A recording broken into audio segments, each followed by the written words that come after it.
Tigers baseball on Fox Sports Detroit is presented by Bell Tire.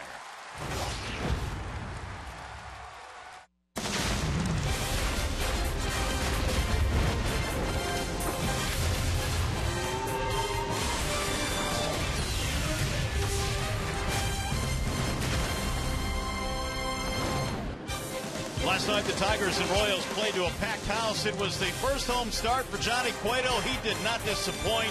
A complete game shutout of the Tigers. And tonight, well, Detroit will try and bounce back. It is game 2 in the series. We welcome you to Kauffman Stadium, Tigers and the Royals. Hi again, everyone. Welcome to Tigers Baseball. Mario and Pemba alongside Rod Allen. Glad to have you with us here for game 2 in this series. What a night it was here last night for the home team, at least, Rod. This is a situation now here in KC where we haven't seen this in a long time. Packed house, a lot of energy. Well deserved for the Kansas City Royals, their fans, and also their players, because they really haven't had a whole lot of good seasons other than last year. But they are all in now. And in last night's game, Johnny Cueto, he had these fans off their feet the very first pitch of the game, and it continued until the final out. All right, now the Royals got off to a nice start last night, in part because of Lorenzo Cain came up with a big hit in the first inning, and Cain's having a marvelous year this year. He is playing with a tremendous amount of confidence these days. Ever since his manager, Ned Yost, put him in that 3 spot last year, he has really taken off. He was the ALCS MVP last year in the postseason, and he really hasn't stopped hitting. Take a look at his team ranks. Hits 3rd, OPS 1st, stolen bases 20. He has an outside chance this year of going 20-20, and we all know that he's going to challenge Adam Jones for a Gold Glove in center field. He is a dynamic two-way player who even has not reached his own yet because he didn't start playing baseball till really late. Yeah. Well, Giordano Ventura will be on the mound tonight for the Royals. The last time Victor Martinez saw Giordano Ventura was back in Detroit, but it was a pretty good day for Victor. Well, not only Victor, but there are a lot of Tigers that just beat up on the fastball that Ventura features at about 96 miles an hour. But Victor Martinez, it didn't look good the night before against Cueto, but he got a couple of fastballs against Ventura and left the building. 2-homer game for Victor, his first 2-homer game as a Tiger, and Victor really hasn't stopped hitting since. The bat speed is there, so let's expect Victor to jump on some more fastballs tonight from Ventura, because that's one thing Ventura does. He doesn't do what Cueto does. He does not change speeds as effectively, but he's going to learn after watching Johnny Cueto and what Cueto does out there. Cueto's going to be big for Ventura. All right, game 2 just minutes away, but right now we'll send you back to the Call Sam Studios after a short break. We'll check in with Trevor Thompson, and coming up in this one here tonight, well, the Tigers trying to bounce back with Anibal Sanchez on the hill in search of his 11th victory of the season. Tigers and the Royals, game 2 coming up next.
It is not just Royals fans in the ballpark tonight. Tigers fans are represented as well. The Tigers and Royals getting set to do battle here tonight. Another big crowd filing into Kauffman Stadium in Kansas City. Game 2 in this series. We'll check out the Tigers starting lineup. It is presented tonight by your Southeast Michigan Ford dealers. Anthony Gose will lead off. He'll play in center field.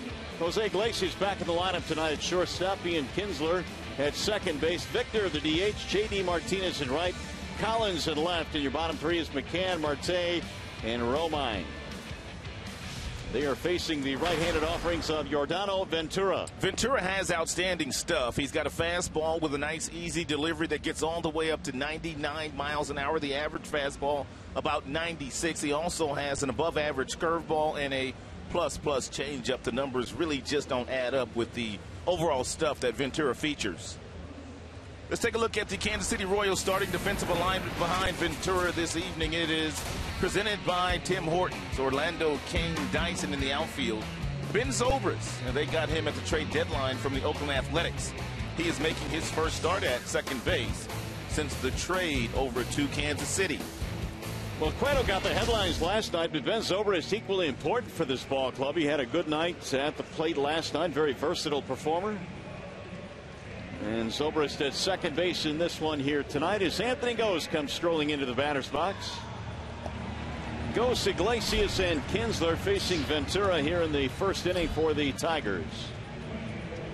It has been Kansas City that has gotten off to great starts in the first inning so far this year, and the Tigers hopefully can switch that around tonight. They were outscored in the first inning 3-0, and really that was all the Royals would need last night. Gose batting .256, couple of home runs. The speedy center fielder facing Ventura to get this thing kicked off. And here we go. First pitch of the ball game is a fastball up and away, 1-0. Small sampling, but Gose good numbers in his career against Ventura. 3 for 5, which is good for a .600 batting average. Ventura missing high and away. 2 balls, no strikes. Anthony last night was 1 for 4.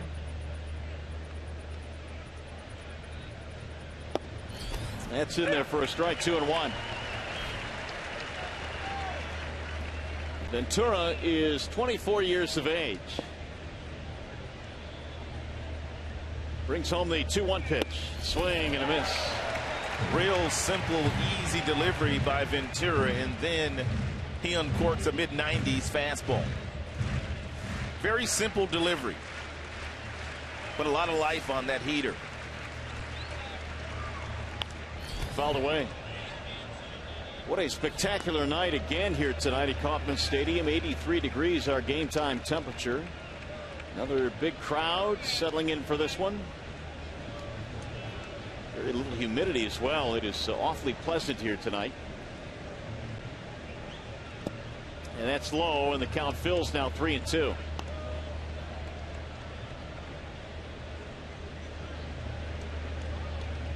Gose to be followed by Iglesias and Kinsler. A little bit of a breeze here at the ballpark. Lights are turned down. 3-2 pitch is swung on and missed. 97 from Ventura. One gone. The scouting report on Ventura is very simple. Get ready to hit the fastball because he's going to give you a lot of them during the course of the evening.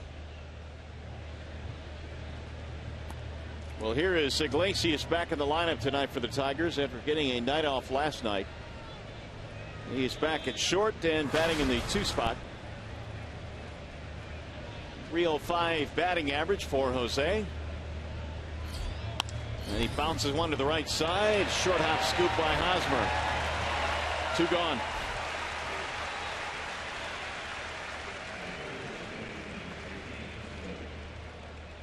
And 57% of the total pitches since the beginning of the 2014 season have been thrown at 95 and above for Ventura, which is the most among all starters in the big leagues. Where does he get it from? Don't know. I mean, we talked about this the last time we saw Ventura pitch. He's really not a big guy. Very slender build. Electric shoulder, though. Here is Kinsler. Ian has had success against Ventura this year, and a lot of it. 4 for 6. Yeah, we've well documented the fact that Ian Kinsler has always been a really good fastball hitter. So is Victor Martinez. So is J.D. Martinez. All three guys have monster numbers against Ventura. Here is Victor waiting on deck. Ventura gave up a career most 6 runs against the Tigers in his last start on Thursday. That's pulled to third base right at Moustakas. And Ventura with a 1-2-3 inning.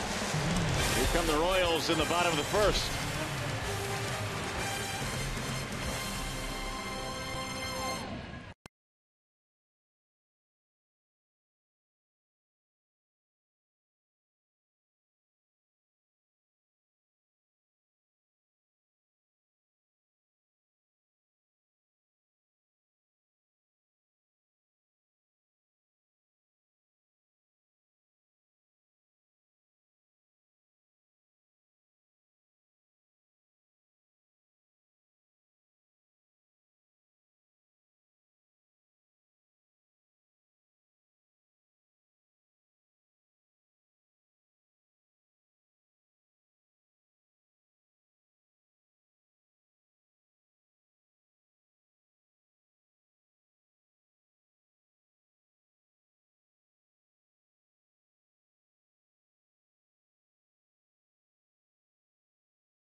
Family Heating, Cooling, and Electrical. Yeah, Anibal Sanchez, lifetime 6-3 with a 2.33 career ERA against Kansas City. Therefore, Ned Yost has some guys in his lineup tonight that can run. He's going to try to exploit the weakness of Sanchez not being able to hold runners on. Here's the starting lineup he will face tonight, presented by the Metro Detroit Chevy dealers. For the Royals this evening, Escobar, Zobrist, and Kane. No changes at the top. Hosmer batting cleanup, then Morales and Moustakas. Perez is catching. You've got Paulo Orlando in right tonight, and Gerard Dyson is in left. And now Sanchez goes to work here against Alcides Escobar. Yeah, be careful on first pitch fastballs to Escobar. He loves to feast on them, especially at the beginning of the game. First one rides in for a strike, 0-1. Escobar, a couple of hits in last night's ball game. He also scored a run.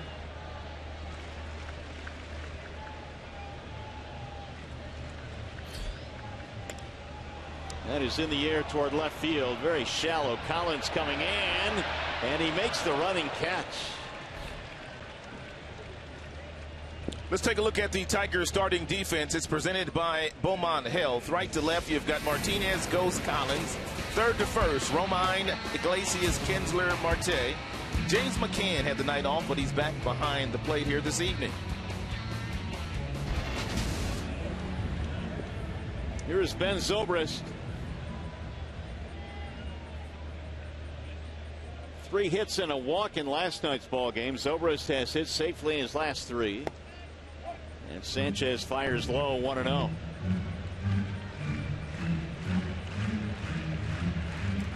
Zobrist has also hit safely in 8 of 10 since coming over to the Royals. There's a strike called. It's a well-located fastball at 93 on the outside black, thrown by Sanchez. Here are the numbers overall this year with the A's and Royals. 9 homers for Zobrist. He'll take outside. Zobrist kind of old school, like his former teammate Coco Crisp. He takes that chin and kind of buries it on that front shoulder just to make sure he keeps that head still. That way that head can't go anywhere, but that buried on his neck. Let's play by Romine on the slicing ground ball for out number 2. of Lorenzo Cain. Romine at third tonight. Castellanos getting the night off. It was Iglesias getting the night off last night along with McCann. It's a nice luxury to have when you have a player like Romine who can spell your squad at third, short, first, and second. And he can play some outfield, so you can kind of rest guys when you have a capable glove that you can put in as a replacement. No doubt. He is very capable really anywhere he goes in the infield or outfield. That's why he's on the team. Brad is really fond of Andrew Romine. Lorenzo Cain looks at a strike 0-1. That pitch right there in the changeup by and large has been the go-to pitch for Anibal Sanchez this year, and especially against the Royals throughout his career. Swing and a miss. They really have had no success against Anibal's breaking balls. Sanchez has won his last 3 here at Kauffman Stadium. He is 3-2 lifetime with an ERA of 1.83. He has made himself at home in this ballpark. Here's the 0-2. 1-2 on Lorenzo Cain. Anibal already up to 95 here tonight. I don't think he touched 95 at all in his last start, and which was against Kansas City last week in Detroit. Cain takes low. 2 balls and 2 strikes. Told you last night the Royals love to score in the first inning. Their differential has been outstanding in the first inning. But Sanchez in search of the 1-2-3. Here's the 2-2. Right back up the middle into center field. He's not going to get it. A 2-out single for Cain. First hit of the ball game for either side. Instead of going back to an off-speed pitch where Cain looked awfully uncomfortable earlier in that bat, Sanchez goes with a 95-mile-per-hour heater, and the location is not bad. But Lorenzo Cain these days, as we well documented at the top of the show, he is one of their better all-around performers. Third hit of the series already now for Cain. That'll bring up Eric Hosmer. Cain also has 20 stolen bases. He's only been caught 4 times. And really no issue if you steal a bag here. They're not going to walk Hosmer to get to Morales. And Anibal has struggled keeping guys from stealing.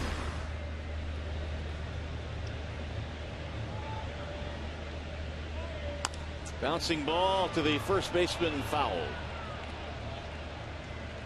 Well, James McCann has one of the better throwing arms behind the plate, but unless you get that ball in a timely manner to home plate, it doesn't matter how strong that arm is. And that's something Sanchez has struggled with. McCann had the night off last night, behind the dish again here tonight.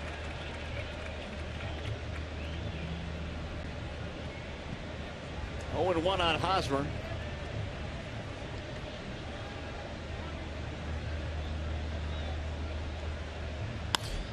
In the air. Well hit toward left. Collins looks up. That ball is gone. An opposite field home run into the bullpen.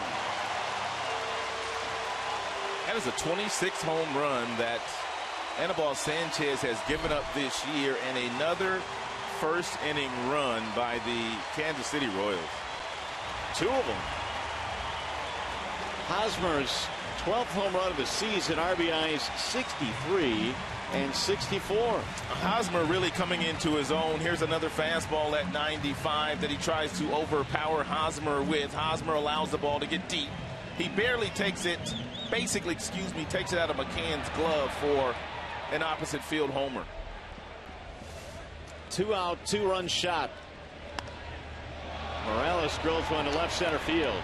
That one's hit pretty good as well, but Collins will get back there on this one to retire the side. 2 runs in for the Royals, and a home run by Hosmer.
Pitch by pitch. Last week, Victor had in that bat. This is his first home run against Ventura.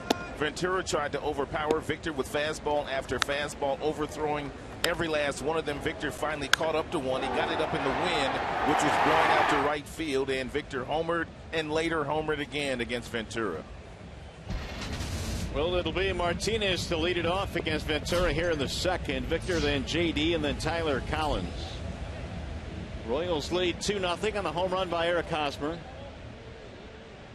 Victor in last night's game was 0 for 4 and batting .243 on the season. Anibal Sanchez has already given up twice as many home runs this year alone than he did in 2013 and 14 combined.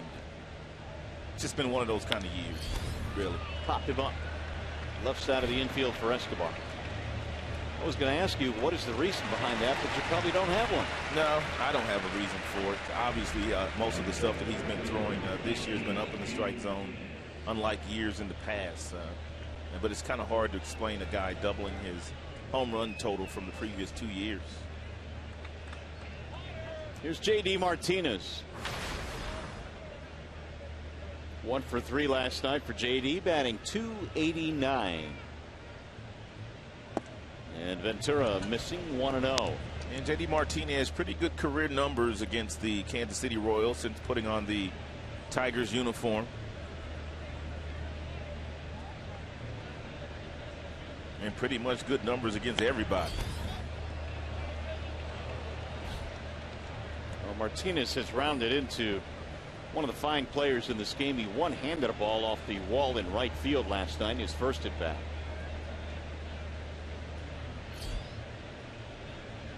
Here's the 1-1.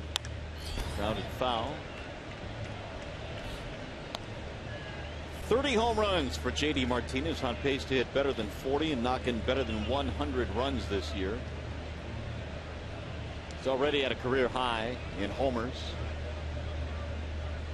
Runs driven in at 74. Low and away. Pretty good slider there thrown by Ventura at 86 miles an hour. Had some pretty good depth to it, but JD not biting.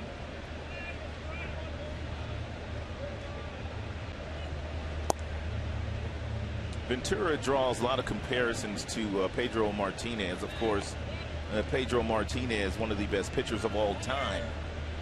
And the reason for that is their stature. Both guys are small and slender, but both guys have plus fastballs and really good changeups. 3-2. Grounded foul. Ventura has a long way to go before he really ever gets mentioned in the same breath as Pedro, though. That he does. Although there have been signs, especially last year when he was 14-10, one of the best rookie seasons in Royals history last year. He was their opening day starter this season. Grounded foul again. There's that changeup right there, and he's fearless with that pitch. He threw it to JD there. 3-2. His delivery is very reminiscent of David Price. Takes that little slide step and then quickly brings it home. Not much to it. Fouled away again. So Martinez continues to battle. Ventura has been had, though, recently. In fact, coming into this start, 11 runs over his previous 12 innings. That's a lot. And even the start before that, when he gave up 6 earnings. Checked it, and he walked him. But they will appeal. He did not go. 1-out walk. Let's check in with our good buddy John Keating. Well, Mario, it wasn't a long session earlier today, but it was enough for Miguel Cabrera to say to the Tigers coaching staff and training staff, see, I'm good to go. It was the first chance for Miguel Cabrera to take those first quick steps on the base pass, and there were only a few of them, but those were a condition of his return from that left calf strain, the grade 3 calf strain that he sustained back on July 3rd. They'll see how he is tomorrow, but they're not ruling out that Miguel could play this weekend for the Tigers in Houston. Wouldn't that be something? That'd be great news, especially I think he's to give this lineup a little bit of a jolt and maybe instill some more confidence. You know, it's a whole different team, obviously. When Miggy's in the lineup, it just becomes that much deeper, that much, some length to it, really. And Rod, he wants to play, doesn't he? He sure does. He does not like sitting on that bench, and he wants to get out there and help his teammates. I did notice when he was running, although he wasn't running full speed, there was no limp at all in Miggy's gait. as he was running the bases. Tyler Collins, the batter. Collins getting another start in left tonight. And I watched Miggy take a batting practice today, and he was putting on the show. He was hitting balls out there in the water in straightaway center field, left center field, and that's a long, long way from home plate.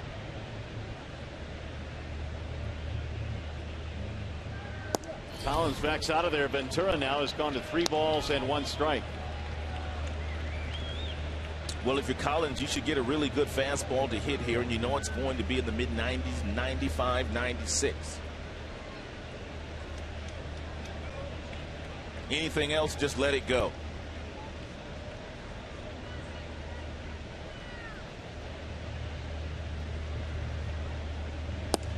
And it's ball 4, so back-to-back walks here for Ventura.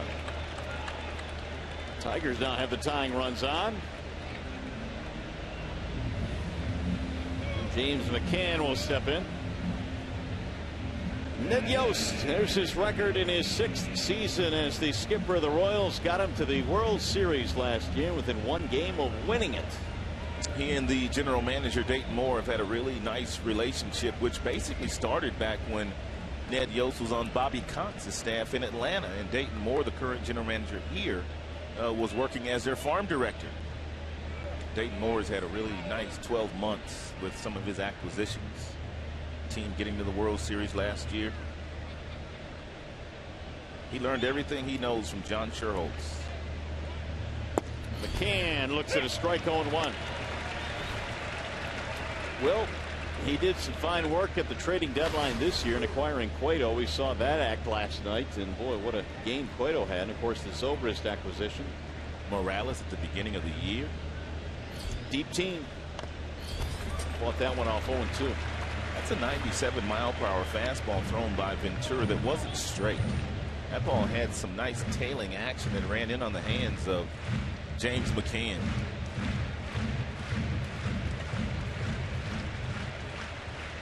.286 for McCann this year.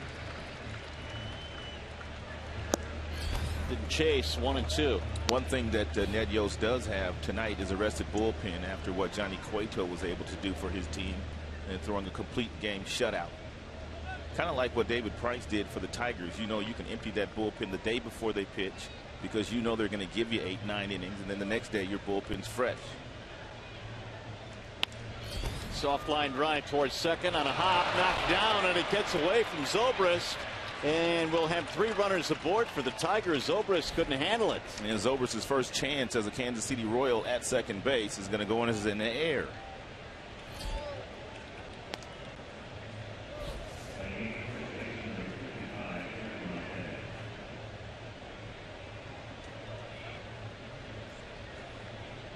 Took a funny bounce off the dirt.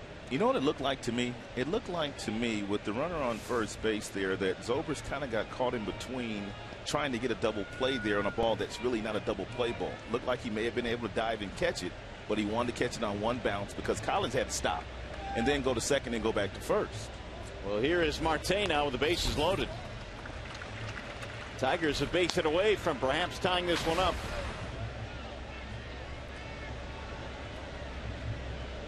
First error of the ball game for either side. Marte batting .268, 3 home runs.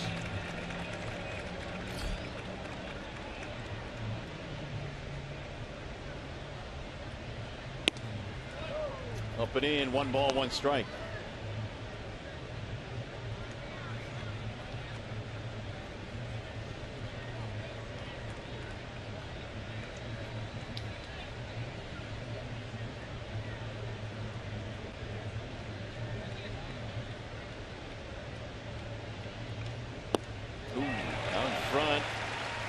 Now 1-2 on Marte. 2 hits in last night's game. Tigers had very little offense against Cueto. Got him loaded here against Ventura. 2 walks and an error.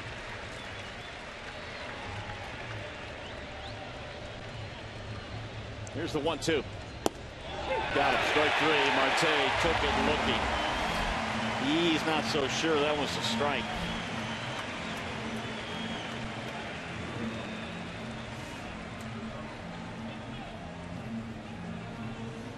Man, looked like that ball may have been outside. Barely. But it appeared to be.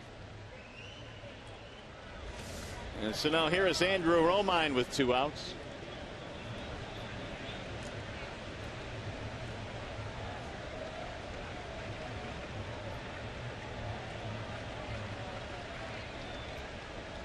Romine looks at a strike. Fastball to 97 from Ventura.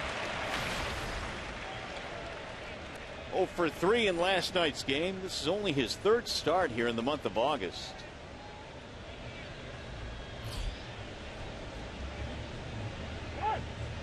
Now time called. Catcher Perez calling time. Walk to Martinez, walk to Collins. McCann reaching on an error. Here's the 0-1. Bouncing ball right side. Hosmer is there. He'll flip to the pitcher covering, and Ventura pitching out of the jam. No runs, no hits, 2 walks in there, 3 men left.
By Comerica Bank, raise your expectations of what a bank could be when it's time. Come to Comerica. Dodge, find your summer of performance with great deals at the Dodge Summer Clearance Event. And by Purina, your pet, our passion. Good shot of Union Station, downtown Kansas City. Right now the Royals on top 2-0 as we go to the bottom of the 2nd here at Kauffman Stadium.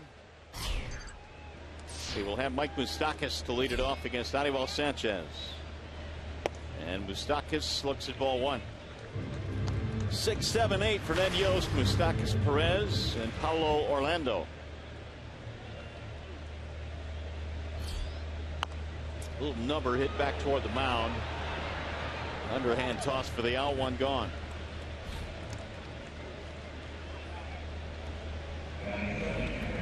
Here's the catcher, Perez. The Royals, with their 2 runs in the first, are now a plus 47 in the first inning of games this year. They've outscored their opponents by 47 runs. It's one of the reasons why they have the best record in the American League. Yeah, I mean, it's got to be great for the starting pitcher almost on a nightly basis to take the mound with a lead going into the 2nd. For sure. Early run support. Well, Perez is 1 for 3 in the series, had a base on balls. Here's that run differential.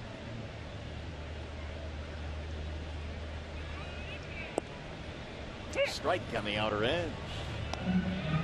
1 ball, 1 strike.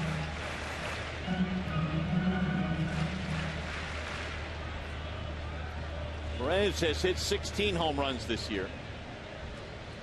Swings right through it. 1 and 2. And Anibal Sanchez has some hip turn in his delivery, but not as pronounced as the starter from the Kansas City Royals last night, Johnny Cueto. Anibal doesn't have any of that kind of shaking stuff either that Cueto was featured last night. That's outside. But there's some deception there in the Anibal delivery.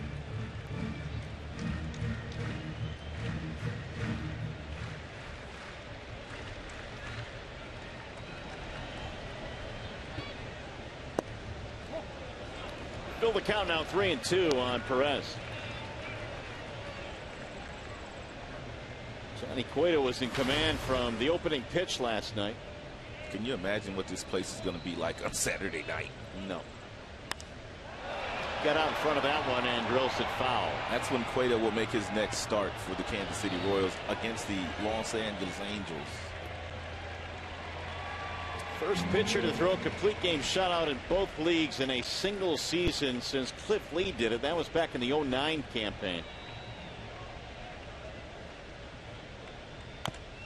Rolled foul. Looks like he's fit right in with his new teammates, which is not the easiest thing to do. He's only been over here for a couple of weeks. Well, if he continues to pitch like he did last night, he'll fit in anywhere. He's drawn a crowd.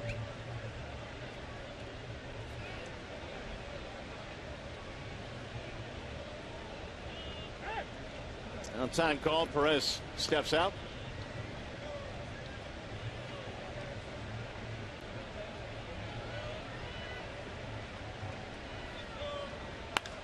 Pulled into left field, a base hit. One out single for Salvador Perez. MGM brings you the scouting report on Anibal Sanchez. When he's able to get ahead of the opponents this year with an 0-1 count, the batting average against him is just a shade over 2. If he falls behind, the batting average goes up to 324, which is the second largest differential in the majors. So I guess what we're saying here, imperative for Anibal Sanchez to throw strike one. 4 of 7 so far, and strike one for Sanchez, and there's another one. Paulo Orlando is getting the start in right field tonight for Alex Rios. Orlando made a splash early this season when he tripled 5 times in his first 7 major league games. No one has ever done that. He went around, a strike called, 0-2. 5 triples in 7 games? First 7 big league games. Wow. Imagine that.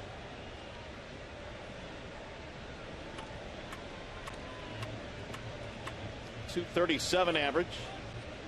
He was recalled from Omaha, their AAA team, on Sunday. Sanchez missed there, 1-2.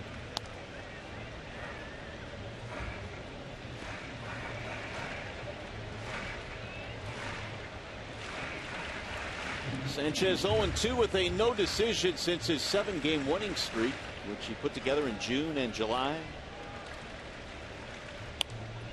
Popped up foul, back out of play.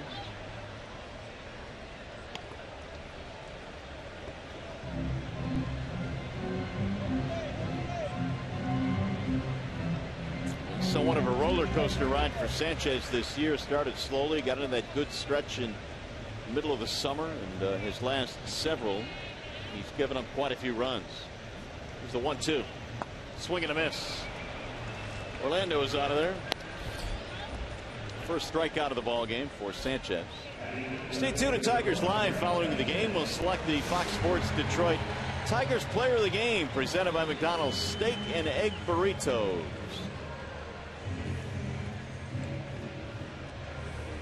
It's real nice, located breaking ball thrown by Sanchez, buried at the bottom of the strike zone, and then to Orlando to get him to swing right over the top of it. Here was Gerard Dyson. Ball 1-2. Dyson batting .250. On this date last year, the Royals went into first place, and Gerard Dyson did a backflip after he caught the final out in center field, which kind of went viral.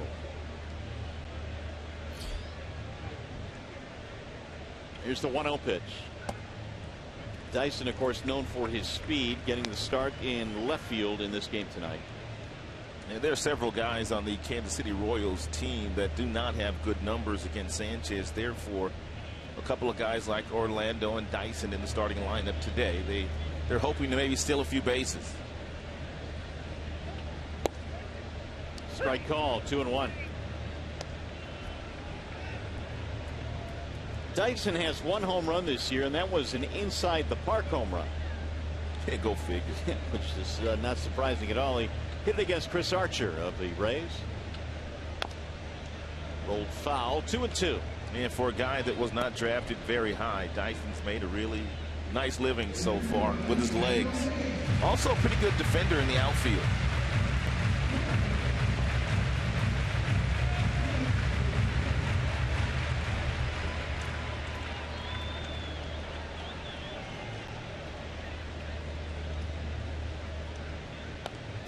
Fouled straight back. Well, he's a great weapon to have off the bench on days in which he doesn't start. Of course, when September rolls around, Terrence Gore is probably going to be called up as well, and it's going to give them yet another speedster. It's one of the things that we have started to see the last number of years with teams that get to the postseason. They always have that one weapon on the bench, which is a speed guy that disrupts the attention of the pitcher when you pinch run him. Checked it. He did not go, says Joe West. 3-2 on Dyson. And that'll give Perez a head start here with 2 outs. 35 thrown by Sanchez, 23 of which have been strikes.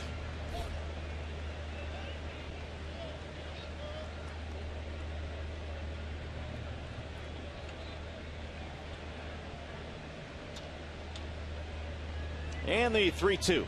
Swing and a miss. Dyson is out of there and the inning is over. A couple of strikeouts for Sanchez. Tigers baseball tonight presented by Bell Tire.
This evening 2-0 as we go to the top of the third at Kauffman Stadium. It's a Fox Sports Detroit Prize Pack Tuesday brought to you by Meyer.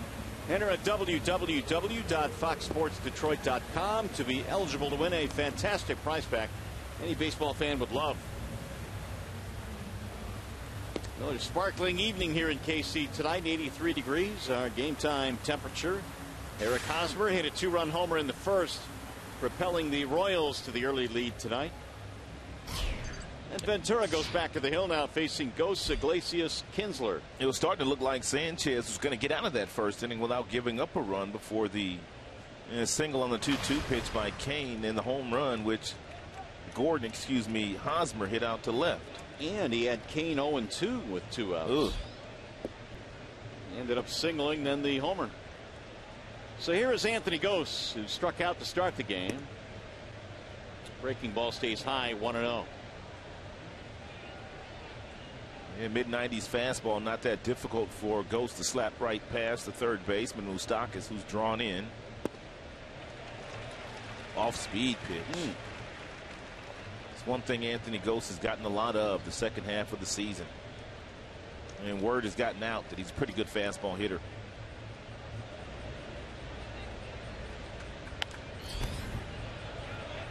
One ball, two strikes on Ghost. Tigers came in tonight 4 under the 500 mark at 54 and 58. The Royals, meanwhile, are 23 over. Swing and miss. He dusted Ghost, who fans for the second time. One away here in the third. First two pitches of the at-bat were both off-speed pitches to Anthony Ghost. And Ghost, because he got those first two pitches, started to think about the off-speed stuff. Tardy on a couple fastballs.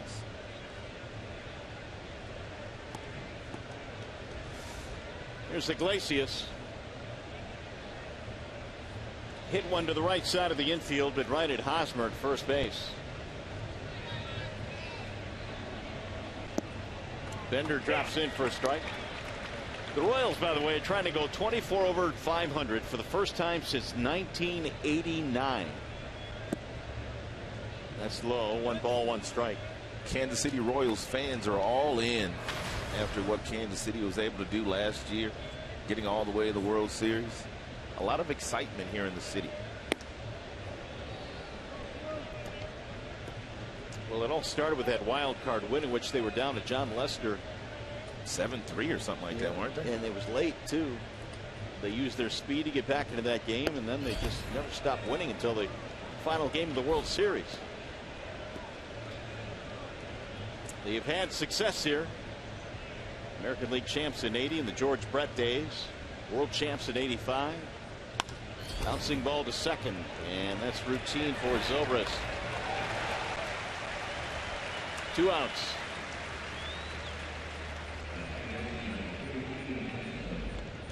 Iglesias has gone the other way twice against Ventura tonight.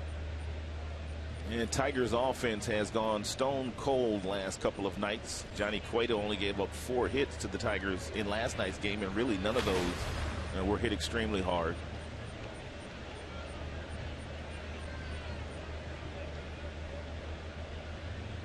Here is Ian Kinsler with 2 outs.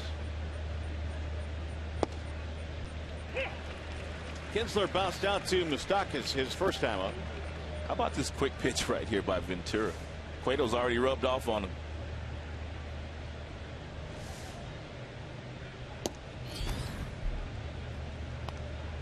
One ball, one strike. That didn't take long, did it? It didn't take long. He had people wearing some dreadlocks last night too in the stands, including the mascot. 2-1. The most famous dreads in town belong to Cueto.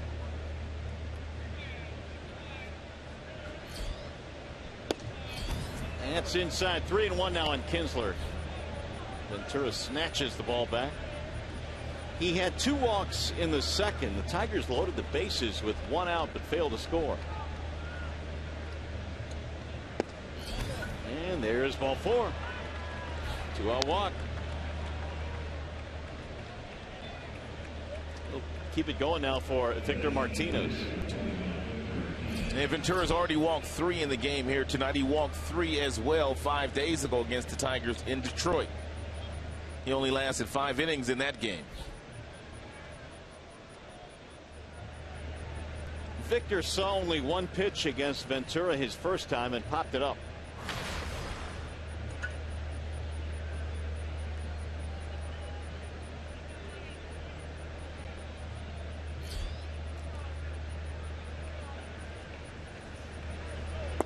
He'll look at a strike this time. 0-1.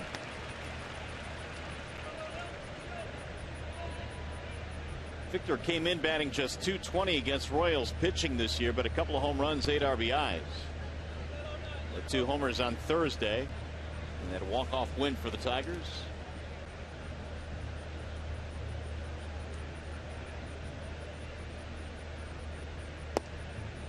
Strike 2 called on Victor.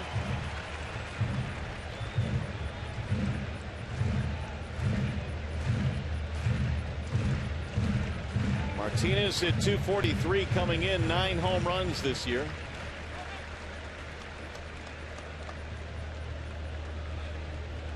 Kinsler modest lead at first base. That's low. The thing about Ventura, it's really tough to steal against him. I mean, there have only been 2 guys that have stolen against Ventura since Giordano's gotten to the big leagues. Yeah, I saw that earlier. Cespedes is one of them, and Joey Gallo is the other. There's been 7 attempted steals this year against Ventura, and no one has been successful. Of the 7. 1-2. Drilled down the right field line. That ball is going to hook, and it will go foul. Home run distance.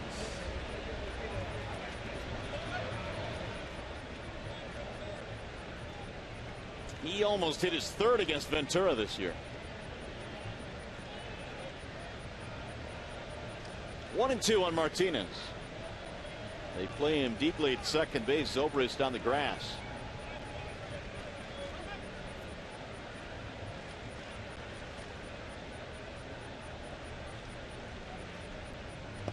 Checked it. Did he go?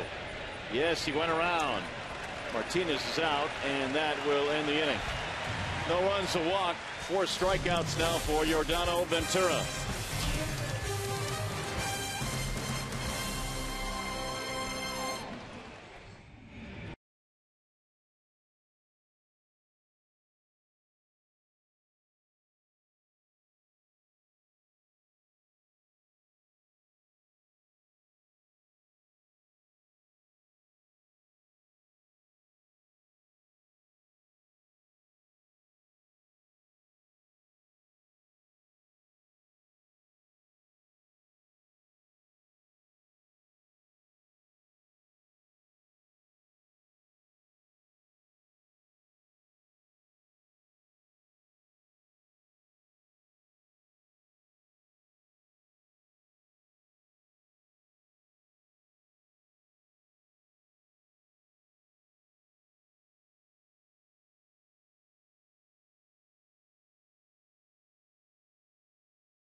Downtown Kansas City here this evening.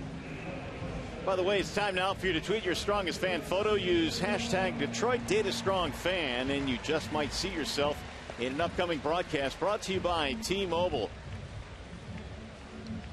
Top of the order coming up against Anibal Sanchez. The Tigers down 2-0 here tonight. Hosmer with a home run in the first. Alcides Escobar leads it off against Sanchez. Escobar flying to left field to begin things in the bottom of the first. Checked it. They will appeal. Did not go. So says Clint Fagan down at first base.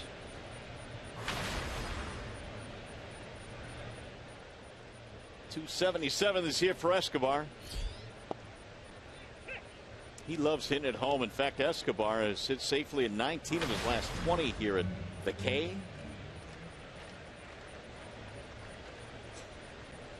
Here's the 1-1.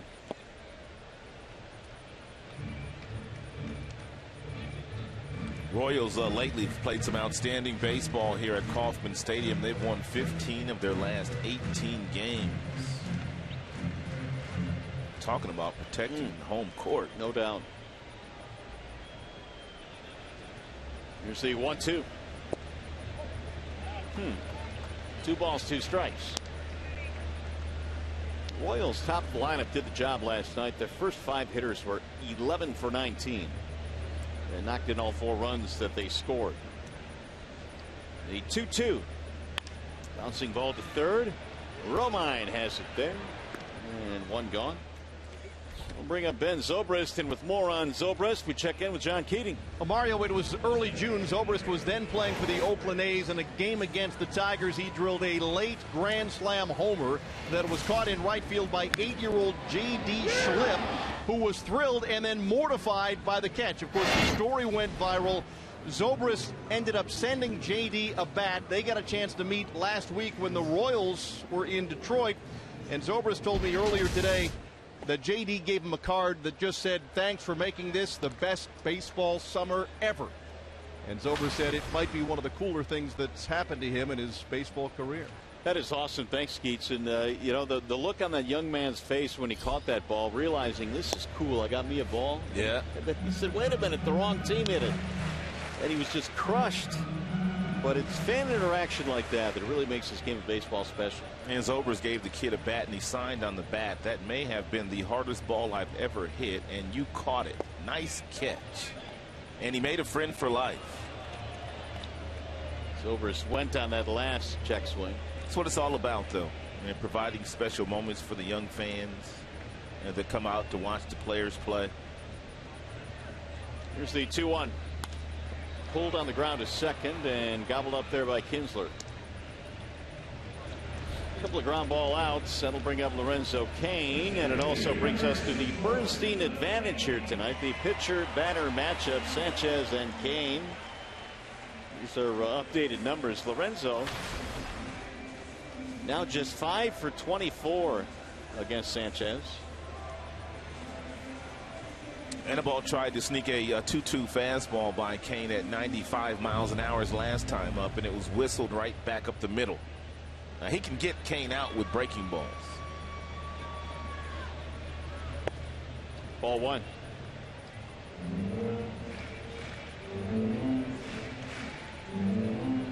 Cain has now scored 72 runs this year, and that already is a career high with the rest of August and all of September to go.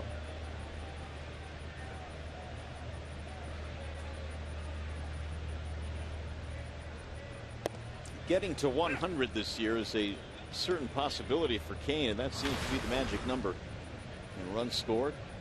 If he gets hot in the home run department, he's got a chance to hit 20 of those too. He has 11 already, 20 steals. Gold glove caliber defender in center. 2-1. It's amazing how so many of these Kansas City Royals just kind of grew up and before our eyes last year in the postseason. Well, there are those that follow this team on a daily basis that say that that whole postseason run gave them a supreme amount of confidence. Let's see if Collins can get over there and hold him. Cain on his way to second. Here's the throw, not in time. Double. He has a lot of physical tools, and speed is one of them. He wears number 6, and the former Royal Willie Wilson wore that number, and Cain looks like Willie Wilson running out of the batter's box. He is thinking 2. As soon as he leaves the batter's box, those long galloping strides, he challenges Collins, and he's able to make it safely. Single and a double for Cain, his 27th two-bagger of the year, and here is Eric Hosmer.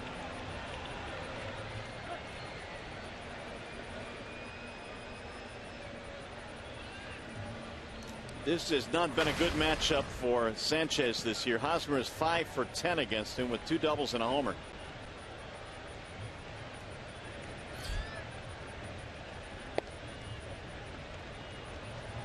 This is how the Royals got it going in the first inning. A 2-out hit by Cain.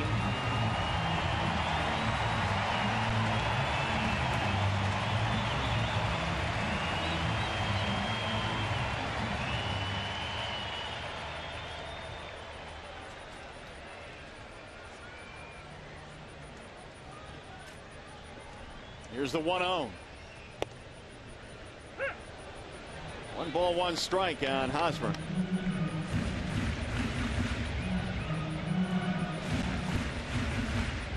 Hosmer came in batting .409 in the second half.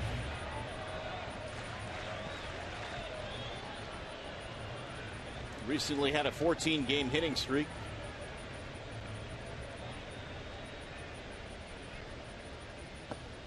Low and in, 2-1.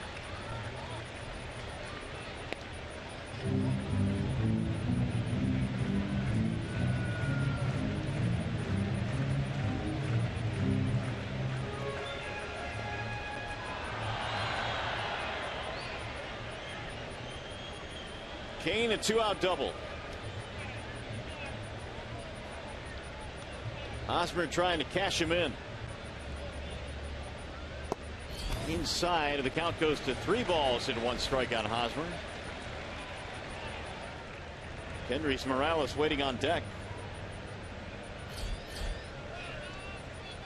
Tigers did not score last night. They've gone scoreless in the first 3 innings here tonight.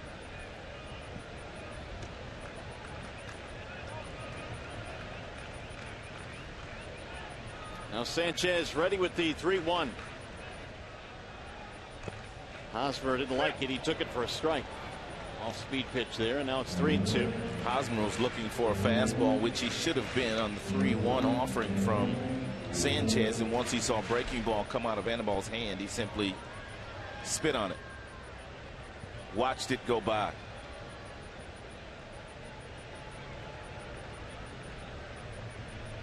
Full count pitch.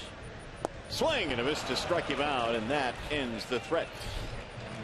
Anibal gets his 3rd strikeout of the game. No runs. A 2-out double is stranded. 3 in the books here at Kauffman Stadium.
Here it is, 2-0 in favor of KC. They got a 2-run shot from Hosmer in the first, and so far it is held up.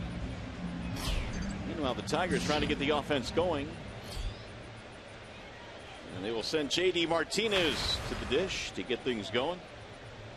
Tigers did have a chance to get some runs. In fact, they loaded the bases on a couple of walks and an error, but could not score back in the second. Yordano Ventura back to the hill here in the 4th. Here's the 1-0 to J.D. and he looks at a strike. 1-1. And Ventura, he is 10 of 14 in first pitch strikes, and that's one of the reasons why the Tigers have not been able to barrel him up just yet in this game, mixing in a lot of fastballs. He's gotten up to 97 miles an hour, lots of breaking balls and lots of changeups too. 1-2.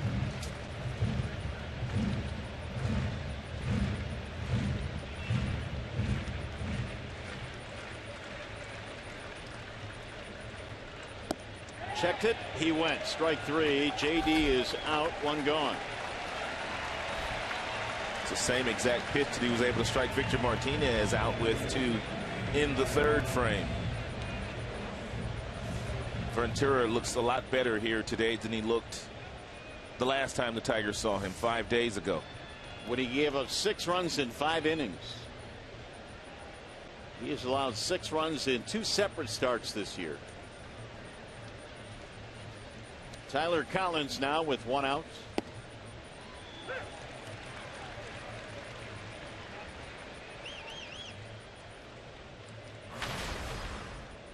Collins had a base on balls in the second.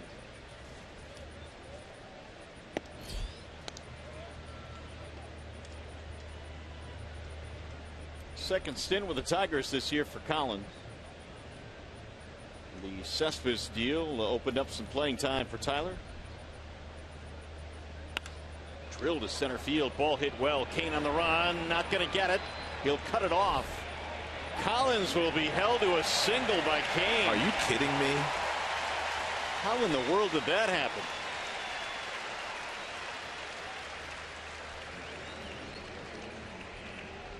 Kane has really good speed, and we talked about the long galloping strides. He takes the right angle to get there, quickly plants that right foot, and then throws the ball back into the second baseman Zobrist. I don't know. I think Collins might have made it. I think he would have too. That's so difficult for a center fielder to stop on the dime after running as aggressively as he was running for that ball and then throw the ball accurately back to second base. And that ball was hit almost to the warning track. But his reputation is the reason why Collins stopped. 1 out single. Tigers have their first hit of this game. McCann reached on an air by Zobrist in his last at bat. Fouled away. 0-2 on McCann. The hardest 2 balls hit the last couple of nights, both off the bat of Tyler Collins. In last night's game, real late, he hit a rocket to Rios, the right fielder, off of the starter Johnny Cueto, and that ball right there was hit extremely hard.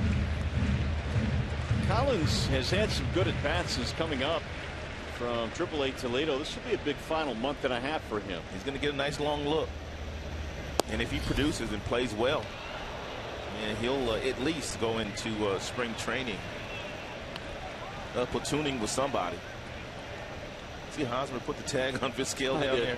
Yes. I'll tag somebody. The pickoff throw by Perez wide. 1-2.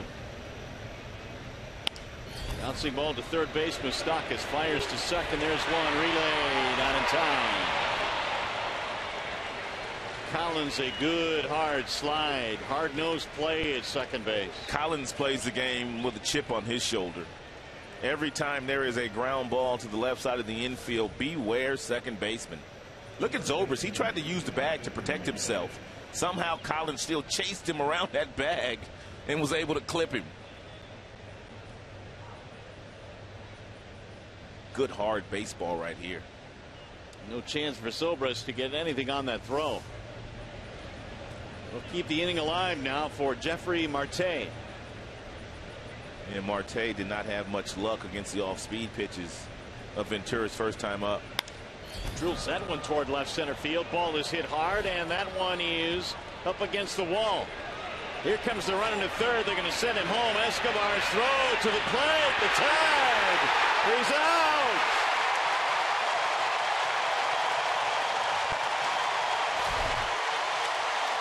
What a relay. What a throw by their shortstop, Escobar.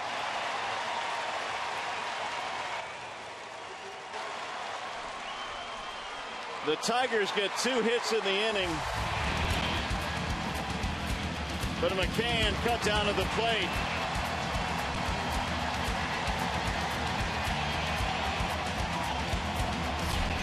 Great tag, too.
Perez. Let's take a look at it. This is what you're taught to do as an outfielder. Once you get to the ball, you pick it up with a bare hand, which is exactly what he does. Now he gets the ball. He hits the first cutoff man. If you're Escobar, you hear the crowd, so you're looking with your head on the swivel. Look at his head. He's already starting to turn the body and look toward home plate, knowing he's got to play, and he fires a strike right here to Perez, and the tag is applied. That is just a beautiful, beautiful cutoff and relay play there by the Kansas City Royals. McCann tried to jump the tag, and Salvador Perez put it on him. If Dyson does not pick the ball up barehanded in left field, if he picks the ball up and uses the glove and then tries to transfer it, that's 2 more steps for McCann, and McCann's able to score there. Here's Kendrys Morales to lead it off here in the 4th inning. Morales, Moustakas, and Salvador Perez facing Anibal Sanchez. Tigers put together 2 hits, one of them a double, but they failed to score. Sanchez off the mound, got plenty of time. Ooh, nice pick at first by Marte. That's what I found. Tigers fortunate there that it was Morales running. I think Anibal knew that as well, because once he got to it, he kind of took his time, but then once he threw it, he threw a poor throw over to first base. And a nice job by Marte for a guy that really hasn't played a lot of first base. That was a nice pick. Here's Moustakas. He grounded back to the mound his first time up. Strike 1 on Moustakas. He is now in the throes of an 0 for 17 slump. Got off to a really good start this year. Hit .356 in the month of April.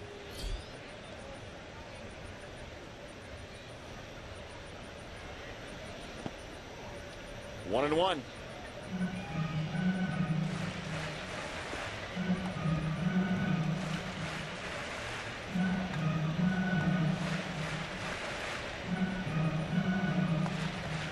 Since the All-Star break, Mike Moustakas at 179. They are hoping he picks it up down the stretch. His defense, though, makes a difference at third. That one got McCann. 1 and 2.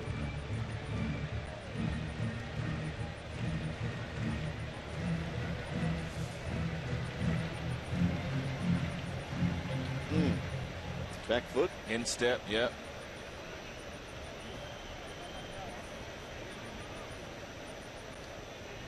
You know, one of the luxuries now that Ned Yost, the manager of the Royals, has with the addition of Ben Zobrist, guys like Moustakas, guys like Infante, guys like Rios in the outfield, when they start to struggle, he can simply plug Zobrist in any of those positions on a nightly basis. Just kind of get guys off their feet for a night, give them a break. And not really lose a whole lot. It's a high towering fly ball to center. Think that he goes under it. And Moustakas is out, 2 gone. Check in with John Keating. Well, we talked about Jeffrey Marte just a moment ago. You guys did, and we talked to him before the game about the transition that he's making, trying to learn first base at the major league level. And your head is just spinning with stuff. Omar Vizquela's working with him over there. You know that the footwork isn't what it should be at this level, but they're trying to fill the gap that Miguel Cabrera has left by being on the disabled list since July 3rd. Marte's bat ultimately will be what keeps him in the lineup, and he just had a hit in the last inning, had 2 knocks last night. The Tigers only had 4 hits last night, and he had the homer and the bat flip on Sunday. So Marte trying to make a statement, knowing Cabrera's coming back and knowing his time is right now, guys. Here's the 1-0 pitch, and that is a strike called. Hey, Keats, before you go, have you got a sense of whether or not it seems like Marte has really kind of embraced this challenge? Well, absolutely. I mean, at this stage of his career, what else is there? He was, kind of looked upon as a 4A guy. At some point, you have to make the big step. He made a very nice play last night, throwing across the diamond to get the lead runner at first base, throwing over to Nick Castellanos. So he's trying to make a splash. He's a third baseman and trying to learn first base on the fly. Sunday, there was an instance when he didn't even cover first base, which is kind of important for a first baseman. But that stuff is gradually coming as we try to get out of the way of a ball headed right back in our direction. Maybe we need Marte's glove. Yeah, you might. Here. Yeah. Right, the Tigers had Romine in spring training learning first base along with Hernan Perez. Perez no longer with the squad, but the more positions you can play, the better off you have an opportunity of getting in the lineup at this level, especially when the team has a set lineup. Well, it's 2-2 on Perez. 2 outs here in the fourth. Tigers down 2-0. It's been 2-0 since the first. Ground ball towards short. 2 steps to his right, Iglesias. That'll be a 1-2-3 inning for Aníbal Sanchez. To the 5th we go at KC.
Sam Bernstein Law Firm, official legal services sponsor of Fox Sports Detroit. Bell Tire, get the lowest tire price, period. Bell Tire. Myers, save big with M-Perks from Myers. Sign up at mperks.com. And by Chevrolet, find new roads. Nighttime starting to settle in now here in Kansas City. 2-0. Royals have the lead. As Yordano Ventura goes back to the hill, the Royals got him that lead in the first inning. Here's the comparison between the two. Pitch count wise, they're pretty even. And Ventura has walked 3. Anibal hasn't walked a batter, but Ventura's team has scored him a couple of runs. Andrew Romine leads it off. He bounced out his first time up. Strike 1 on Romine. Andrew was up there with bases loaded, 2 outs in the second, and bounced out to Hosmer. Swing and a miss, 0-2. Letter high cheese there at 96 miles an hour.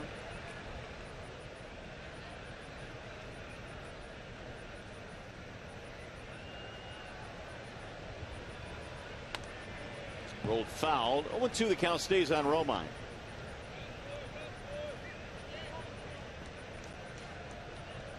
Andrew Smelling Castellanos tonight at third base. Last night he played short. Swing and a miss. Down he goes. Ventura has his 6th strikeout.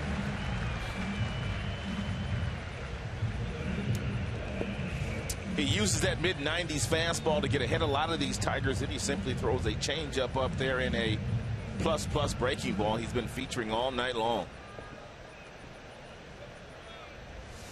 14 of 18 so far tonight in first pitch strikes for Yordano. Anthony showing bunt, looks at ball 1. And he's thrown a total of 72 pitches, and 39 of those have been 95 miles an hour and above.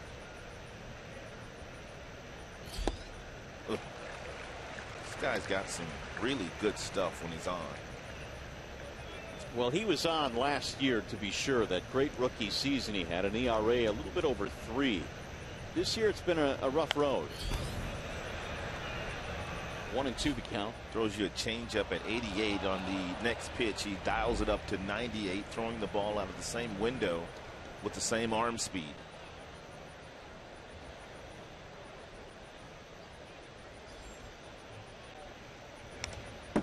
fouled away. Ventura was on his way back to the minor leagues, and then he was recalled 24 hours after he was optioned to Omaha when Vargas went on the disabled list. So they had to call him right back because of an injury. It's not often your opening day starter gets sent back down to the minors during the course of the regular season. But he's still very young. 2-2. And with that youth comes some things that maybe he shouldn't do. He got into a Twitter war with Jose Bautista earlier this year of the Blue Jays. That's low, and the count fills now 3-2. Ventura later apologized for some of the comments he made about Bautista on Twitter. They had a really, well, I guess you could say a raucous series against the Blue Jays earlier this year. Very intense series. Yeah, a lot of guys getting thrown at. 3-2 on Ghost, trying to get something started with one gone in the fifth. And he lost him. It's another walk for Ventura. Thursday, August 20th, the Tigers host the Rangers at Comerica Park. 7:08 start. The first 10,000 fans 18 and older receive a free 2015 Tigers All-Star poster. If you'd like tickets, visit tigers.com or call 866-66-TIGER.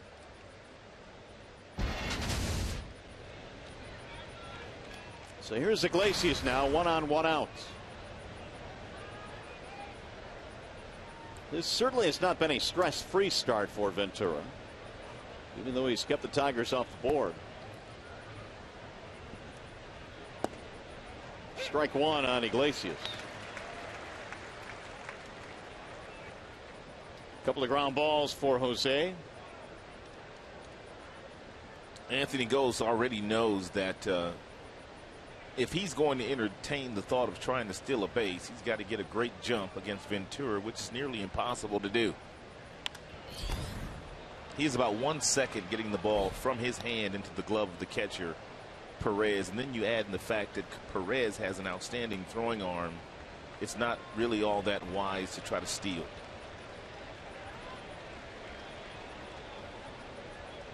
Meanwhile, 0-2 on Iglesias.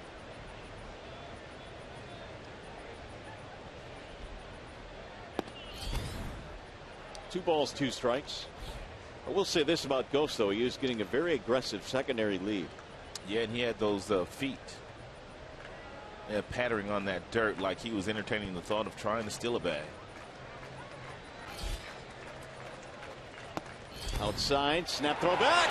Got him. Oh, Perez can do that. He's done a lot. What a gun. What a weapon. Got too far off. And look at that throw. And where Hosmer catches it. Hosmer let that ball travel all the way to the bag, so all he had to do was catch it and then just drop the tag on the hand of Anthony Gose. Royals are playing some defense tonight. Executed a relay throw to cut down a runner at the plate. And then that's in the air toward left. Going to the corner. Dyson to the warning track to make the catch, and just like that, the inning is over. No runs, a walk, nobody left. Tigers baseball tonight presented by Bell Tire.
too far, and then his momentum's carrying him towards second base. Salvador Perez recognizes that and picks down to first base. But really, we talked about Hosmer and where he catches the ball. Take one more look at Hosmer.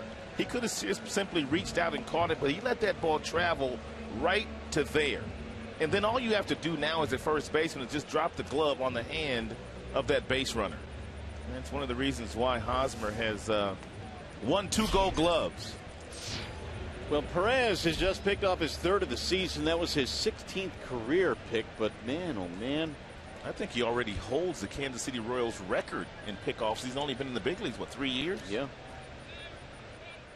That tag really was one of the nuances of the game that you really don't pay attention to sometimes. Because if you think about it for a moment, if you reach toward home plate and you kind of catch the ball while it's on the way to the bag, then you got to catch it out in front, then reach back. But Hosmer did it perfectly. Pablo Orlando leads it off. Sanchez backs him away. 1 ball, 1 strike. Meanwhile, Anibal Sanchez has kind of settled in. He's kind of kept him off balance. They really haven't done a lot of damage against him other than the very first inning. But it's starting to look like last night's game where Boyd gave up 3 in the first inning and Johnny Cueto made it hold up for their team. Orlando struck out in the 2nd. Sanchez hit a 1-2-3 4th.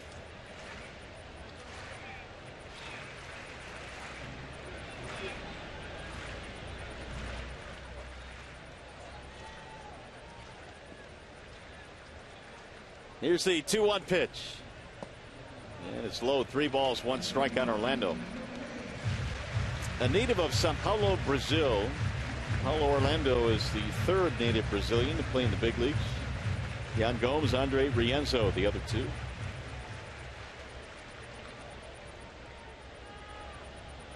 The 3-1. 3-2.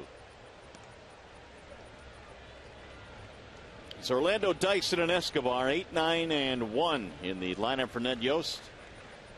In the bottom of the 5th, 2-0 Kansas City. Drilled to left center field, base hit, maybe more. Ghost going to get it in the gap. Orlando speeding towards second. And he takes a wide turn but pulls up with a leadoff double.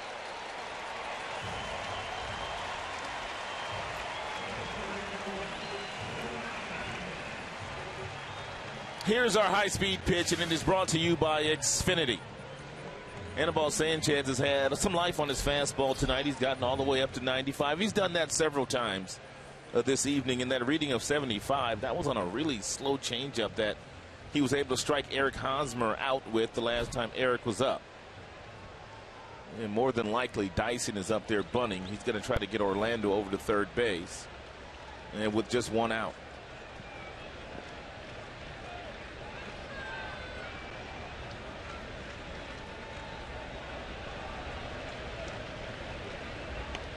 Pops it up and back into the seats. Here's a situation right here. If you're Dyson, you may as well bunt that ball down toward first base to see if you can get a hit there. We will document the fact that Marte has not played a lot of first base. Romine is a very good third baseman. Therefore, you might be better off going down in that direction versus going to third base with your bunt. Dyson struck out in his only at bat. Leadoff double here by Orlando. We're in the 5th inning.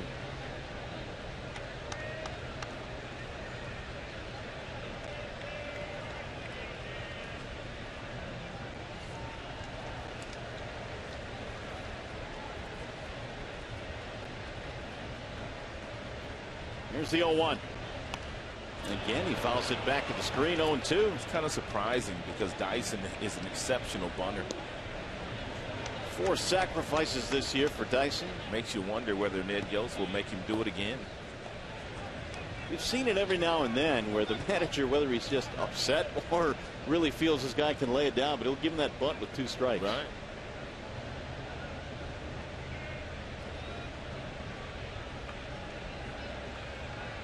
Romine at third base, still in a couple of steps, believing that he still might just bunt. And the 0-2. No sign of it, and he takes ball 1.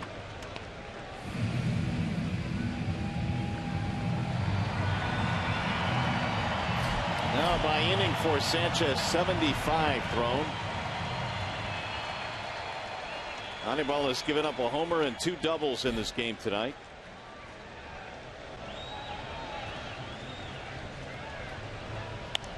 Slap back out of play.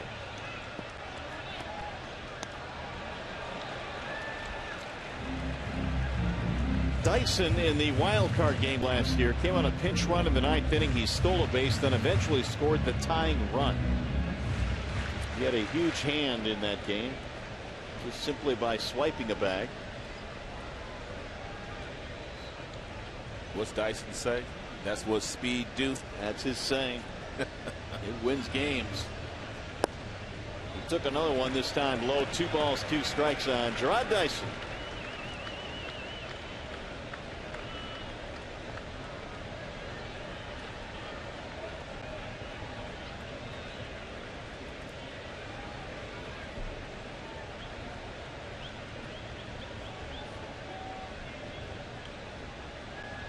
Swing and a miss. Down he goes. His inability to bunt the runner up leaves Orlando at second with 1 out. It's his 2nd strikeout tonight for Dyson. Just a reminder, as you enjoy a cold one, to look forward to Miller Time later in tonight's game. It's brought to you by Miller Lite.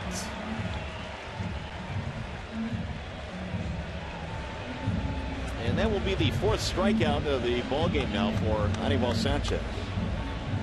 Here's Alcides Escobar.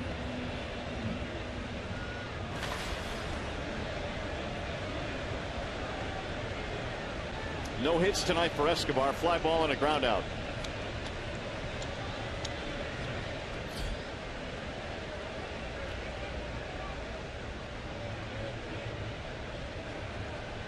Escobar really has been a workhorse at a very demanding position since the start of 2012. Only Alexei Ramirez has played more games at short than Escobar.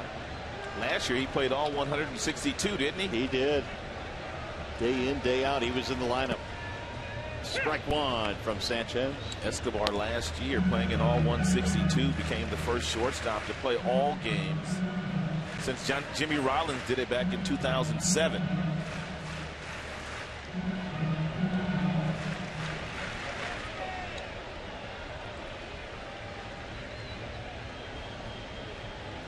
Escobar leads all American League shortstops in runs scored this year, having another fine season.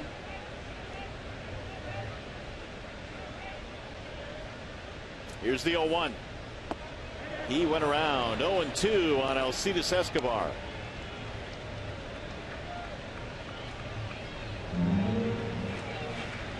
Ben Zobrist on deck. What the Royals 1 through 5 hitters have done in this series. 483. 6 runs scored, 5 extra base hits.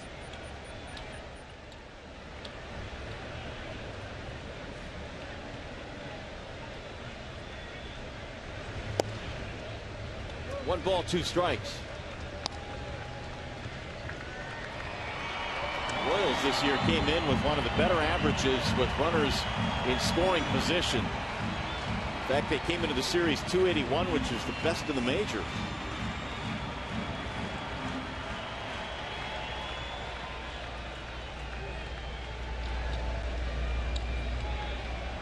Orlando has doubled here with 1 out now. Escobar batting in the 5th.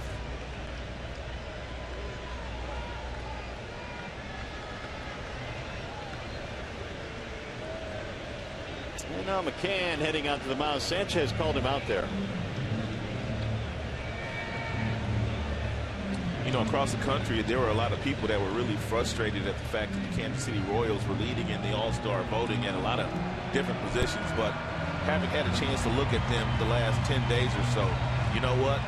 A lot of it was warranted. They've got some of the better players in the game on their field, on their team. And the record indicates that. Here's the 1-2. Bouncing ball right side. Marte, nice pick. He'll hit the pitcher covering for the out at first base. That's another play where Marte simply has to learn that that's Ian Kinsler's ball. And if he would just go to first base, it would be a much easier play than him trying to get the ball to Anibal Sanchez. Take a look at how far he ranges to his right to get the ball. If he simply goes back to the bag, Ian Kinsler would catch that ball, and he would get it to Marte. It's a nice job by Sanchez getting there. Remember how Miggy kind of struggled with that same play when Miggy started playing first base again after starting out playing third base for a number of years after they got Prince Fielder? It seems to me that's a field play, and the more you play that position, the better of the field you get for that ground ball. And knowing the range of your second baseman, which for Kinsler is really good. Orlando made it to third with 2 outs now. Zobrist is trying to cash him in. He's had a couple of ground balls in this game, 0 for 2.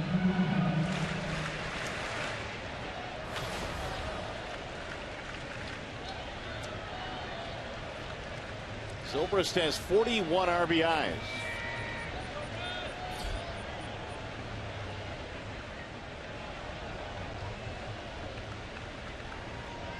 Here's the 1-0. Inside, 2 balls, no strikes. If you weren't with us earlier, I pointed out how Zobrist kind of takes his chin and rested very comfortably on that front shoulder, that right shoulder. And simply through the swing, all he'll do is he won't move his head at all, but the natural swing will take the chin from that shoulder to the back shoulder if he does it right, without the head really moving.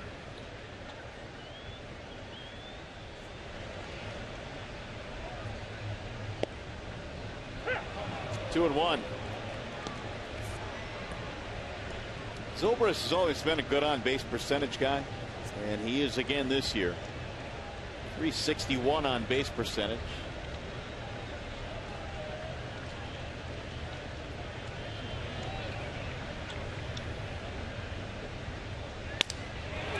Sounds like a broken bat. It's caught on the line by the second baseman Kinsler to end the inning, so nothing comes of the leadoff double.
First after a Kane single up the middle on a 2-2 pitch. Eric Hosmer followed with a home run the opposite way. Good numbers for Hosmer against Sanchez this year. Then in the fourth inning, their defense shows up. Dyson picks it up barehanded, gets it to Escobar. Escobar cuts down McCann at home plate. And then in the fifth inning, it's Perez again with Ghost on first base. Ghost gets off the bag too far, and then he's picked off by Salvador Perez. So they just can't match the intensity so far first couple of games against the Kansas City Royals. It's just really that simple. Well, they've got the middle of the lineup coming up here as we go to the top of the sixth. It'll be Kinsler and then Martinez and then J.D. Martinez as you look at the numbers on Yordano Ventura. He has been able to sidestep 4 walks. Of course, you saw the pick that just happened back in the fifth, so that helped his cause out. As good as Ventura's stuff is, his season high in strikeouts is just 8. He is 2 away from that here this evening. Kinsler Walking the ground out. We'll dive in for a strike. 0-1.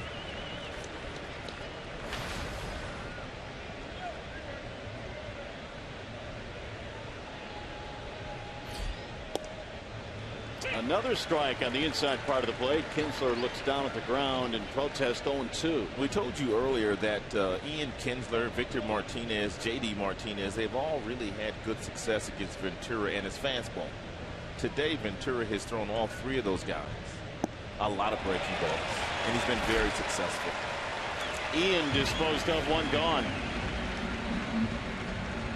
7 strikeouts now.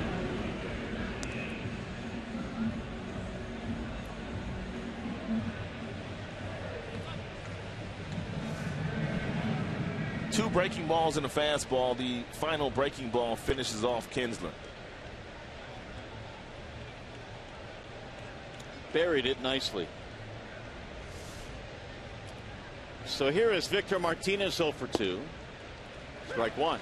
Another first pitch strike. 17 of 22. This is not the same Ventura we saw back at Comerica. Nor is it really the same Ventura that Kansas City Royals fans have been watching all year. 0-2. Ventura did have 7 shutout innings earlier this year against Cincinnati here in KC. But he's gotten ahead of a lot of Tigers batters in this game. Here's the 0-2. 1 ball, 2 strikes.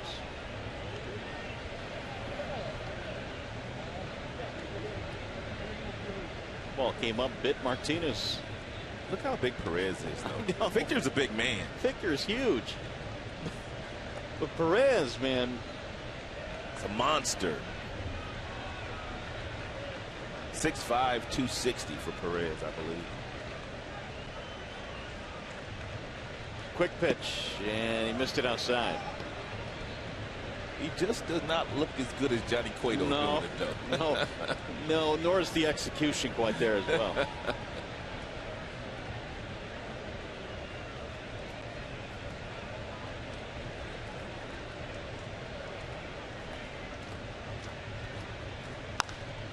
Ripped down the right field line, but foul. He hung Victor a change up there.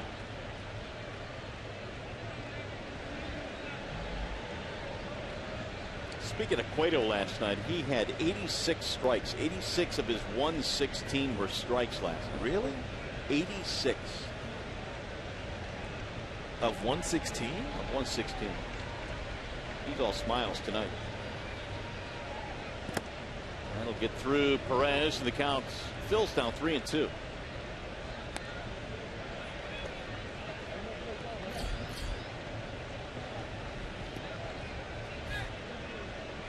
J.D. Martinez on deck. 1 gone here in the 6th. 2-0 Kansas City.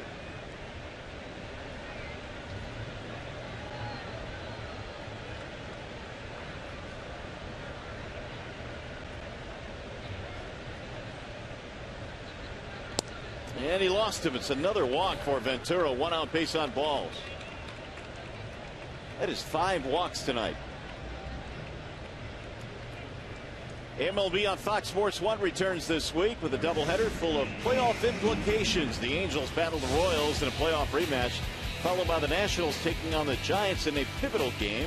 Coverage begins Saturday at 7 p.m. Eastern only at Fox Sports 1 and streaming live on Fox Sports Go. Yeah, the 5 walks so far by Ventura, the most he's walked in a game this year. And he's gone 1-0 now on J.D. Martinez.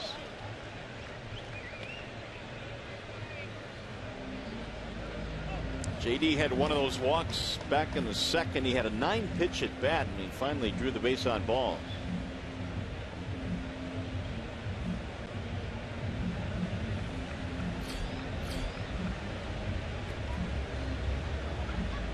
.94 now for Ventura.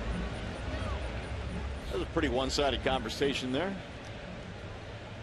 Salvador Perez out to the mound. A couple of quick instructions.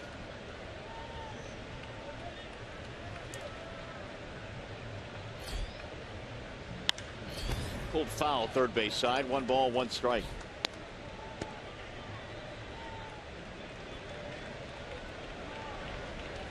Wanted to make sure that he slowed Ventura down because he has not been good this season with runners on base. He holds the highest batting average of anybody in the majors. They're hitting .356 against Giordano. 2-1.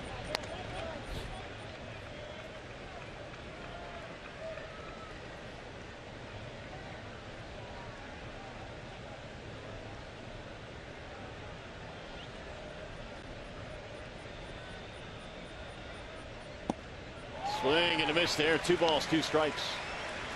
And Yost has a very deep bullpen, but they are silent right now. 97 total pitches thrown by Ventura. Nearly half of those 95-mile-per-hour fastballs and above. And now they get some activity going. Low. 3 balls, 2 strikes.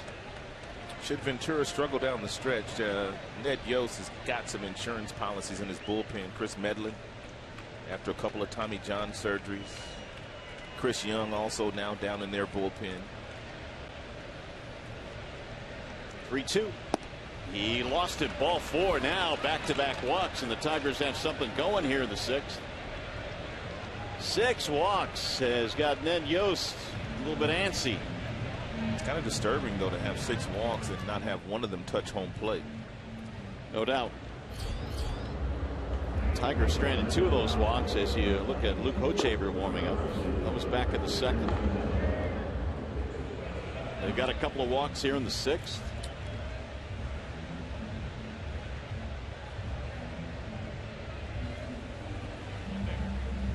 Six walks by Ventura ties a career high in a game. DJ Rayburn is out there to break up the confab on the hill.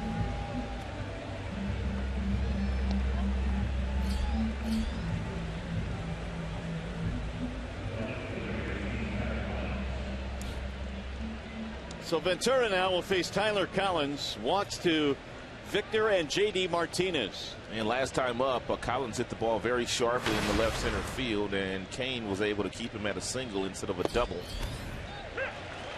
Strike 1. I'd like to see Tyler get a hold of one right here. Hit it out of the yard. He certainly has the power to do so. Collins has a couple of homers this year. He's hit the ball hard this entire series. He'll foul that one off 0-2.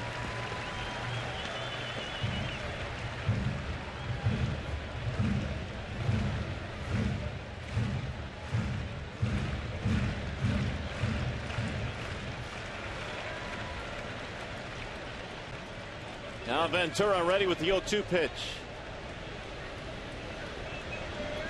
Swing and a miss. He got him at 97 out of the strike zone, and Collins can't believe he swung at it.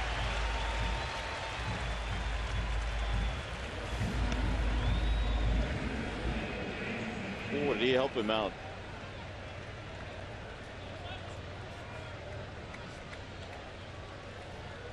But as you often say, Rod, when you're facing 97, you just don't have a lot of time to decide. Nope, you really don't. And you'll see several guys, unless you have exceptional plate discipline, you'll see guys leave the strike zone on hard throwers. So now here's McCann with 2 outs. Reaching on an air and a fielder's choice. Ball 1.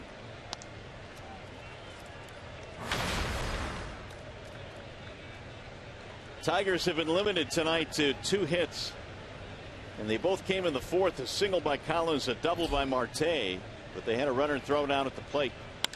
There's a line drive caught by the shortstop Escobar, and he throws to second for the force. What an unbelievable play by Escobar, and a ball that looked like it was headed to left. Royals are playing some defense tonight.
City. Lorenzo Cain will be starting things off here in the bottom of the 6th, and he's rounded into a pretty good player, Rod. Yeah, sort of a late bloomer.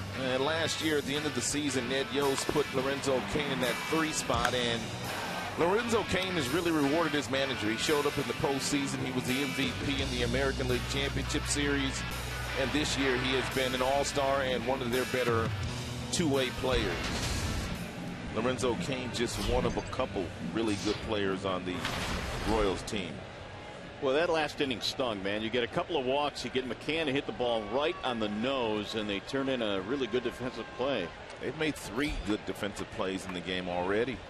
Ventura has 8 strikeouts in this game, but he's walked 6, and none of them have scored.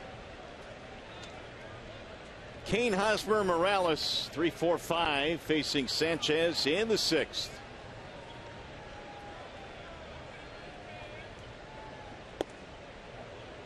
That's inside. 1 ball, 1 strike on Cain. They have not gotten him out tonight. Single double.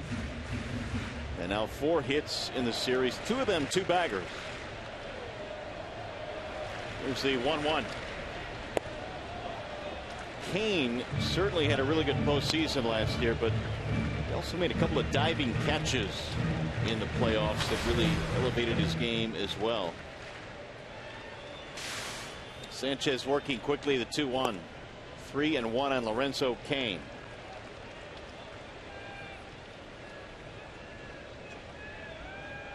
Hannibal tonight has struck out 4 in this contest. 2-run shot by Hosmer in the first. The difference tonight. Cain draws it high in the air. Way back in the left field and gone. Whoa, man. Oh, man. Single, double, homer for Cain.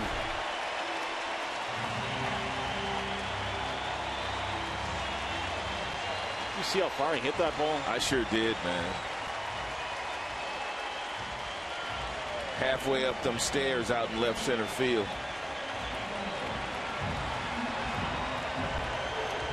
It's a 3-1 pitch from Anibal Sanchez, and Lorenzo Cain just absolutely killed it. So that'll wake up the crowd. 12th home run of the year for Cain. 3-0 ball game. Bouncer back to the mound, and Sanchez will handle this one. 1 gone.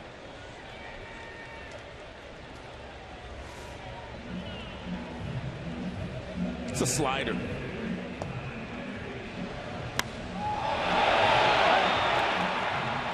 Sliders go further than fastballs do.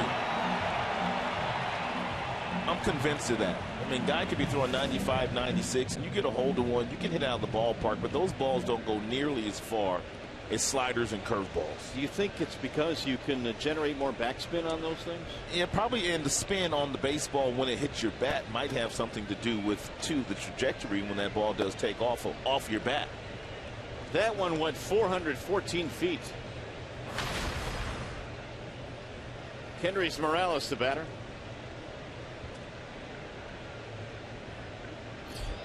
Three runs on 6 hits now for Kansas City. No runs, 2 hits for the Tigers.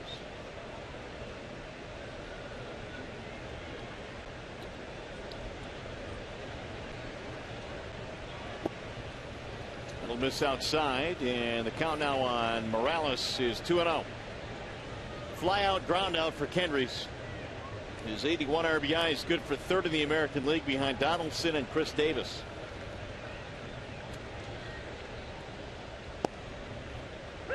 2-1. Morales had a big game yesterday. Double RBI, finished 2 out of 4.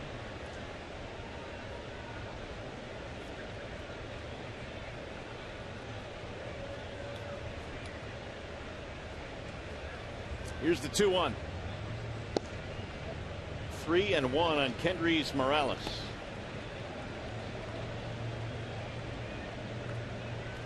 Moustakas waiting on deck.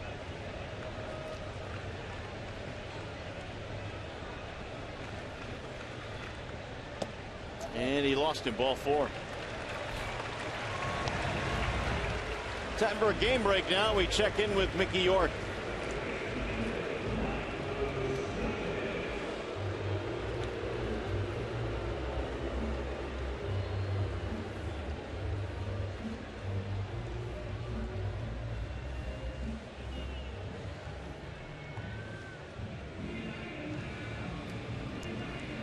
All right, Mick, thank you. Here it is 3-0 on the Lorenzo Cain home run, extending the lead, and now Jeff Jones coming out to have a chat with Sanchez.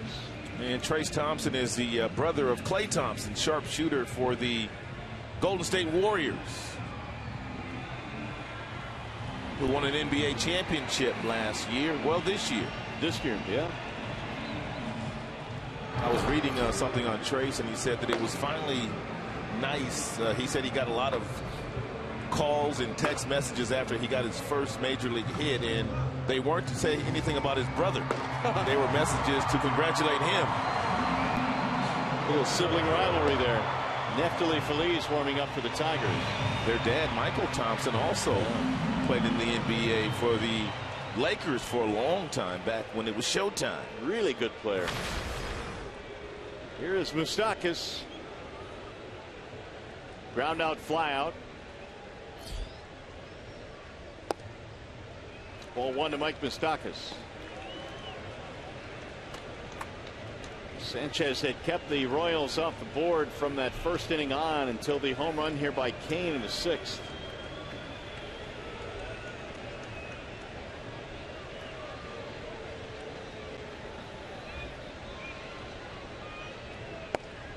Low it away, 2-0. It's an even 100 now for Anibal Sanchez. Mike Moustakas is over his last 18.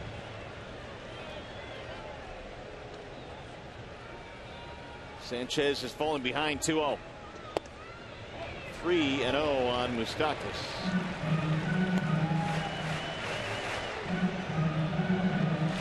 Brad relaying something to Gene Lamont, who gets on the bullpen phone.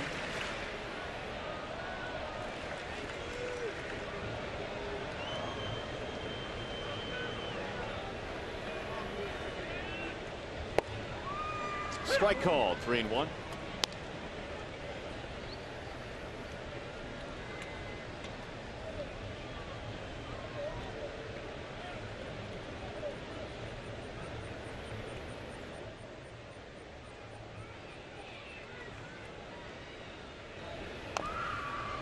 That'll fill the count. 3 balls, 2 strikes on the Royals' third baseman.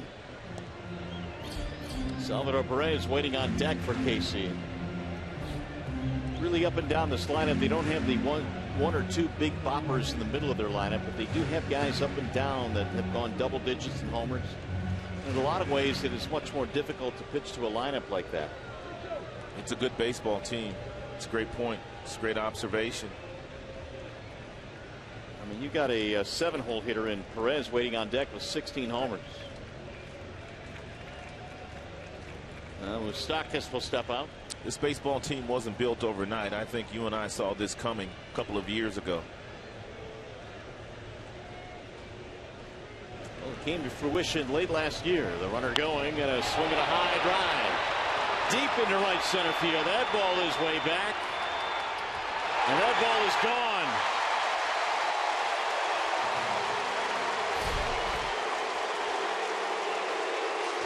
Two-run shot, Moustakas.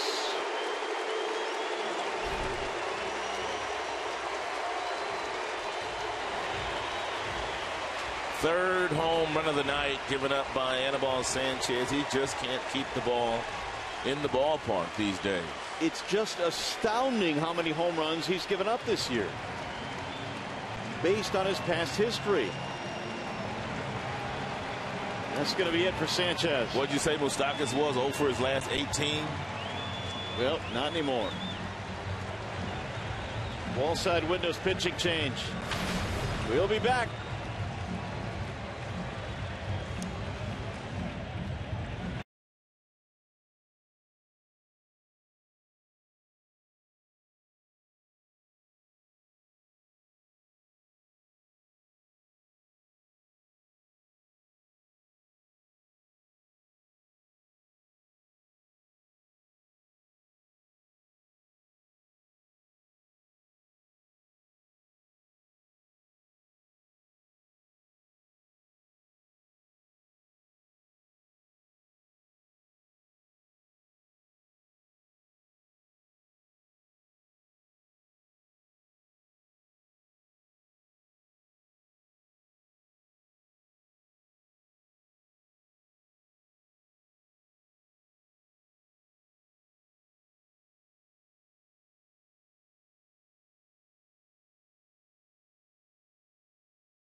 Is done for the night, and Neftali Feliz will check in now for the Detroit Tigers, making his 11th appearance out of the Tigers bullpen this year.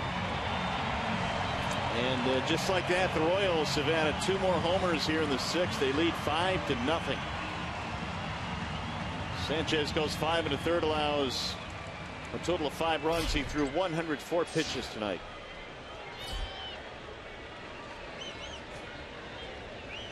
Here's Salvador Perez. 5 runs, 7 hits for Kansas City. No runs, 2 hits for the Tigers.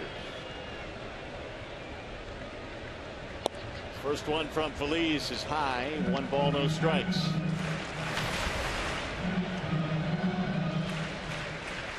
Back in the day, Feliz used to throw well over 100 miles an hour. 103 as a matter of fact.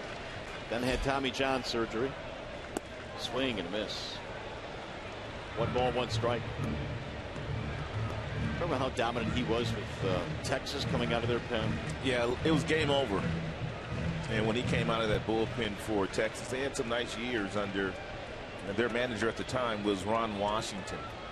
Ian Kinsler was on those teams. Good bender in for a strike. 1-2.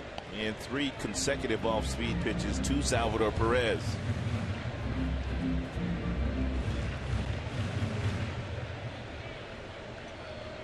Perez a single and a ground out.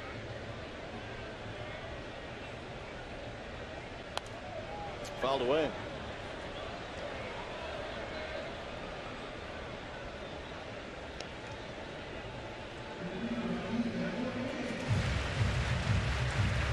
One and 2 to count.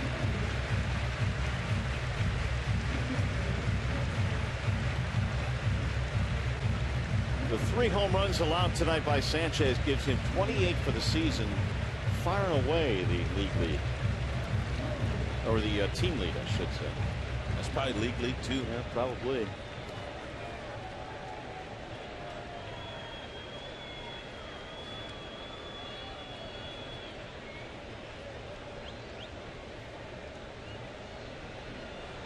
Yeah, ties him with Phil Hughes for the most in the league. Now the 1-2. He went. Yes, says Clint Fagan. So Feliz gets a strikeout. 2 gone.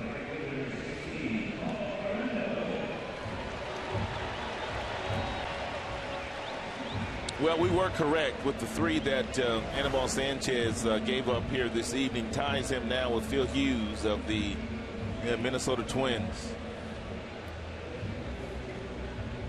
What did you say? Sanchez had allowed 13 the last 2 years combined? Combined. Here's Paulo Orlando. Strike 1. Orlando had a double in the 5th, did not score. In fact, he led off with a double. They got him as far as third base, and that was it.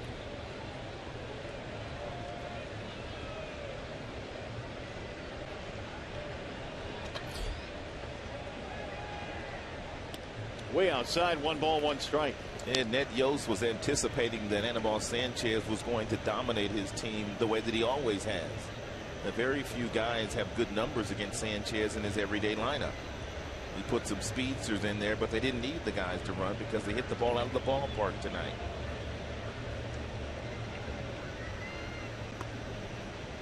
Sanchez had an ERA of 1.83 in his career here at Kauffman Stadium. But they got him for 3 homers tonight and 5 runs. 2-1 on Orlando.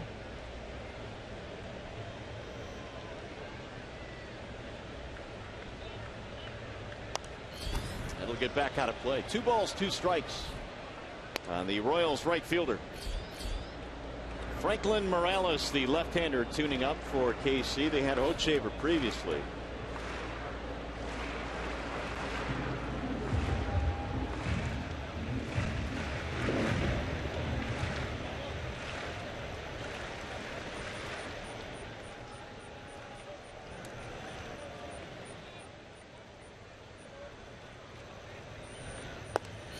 He got him, strike 3. Orlando is caught looking. Phillies comes out of the pen, strikes out 2. 6 in the books here in Kansas City. Royals lead 5-0.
Pretty good with his first pitch strikes, but he also threw a lot of pitches in the 6 innings that he threw here tonight because he walked 6 and he had 8 strikeouts. Just kind of a different kind of line for Ventura here tonight, but he's in line to get the win this evening.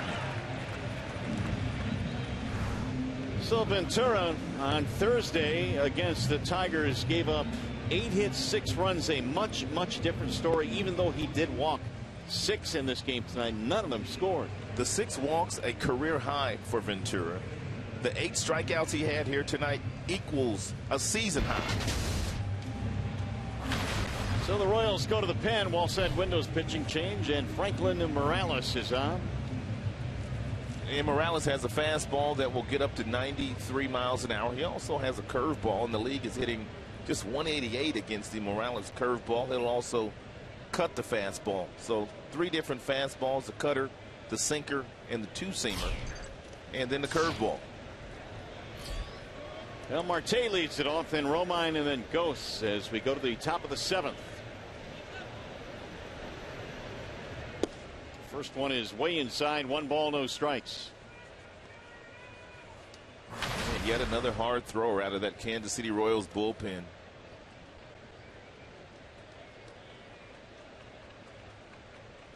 Opponent's batting .220 against Morales. Pulled to third, fair ball. Inside the bag and down the line. Marte has himself another hit on his way to second, and he is safe with a double. Leadoff 2-base hit. Second double of the game for Marte.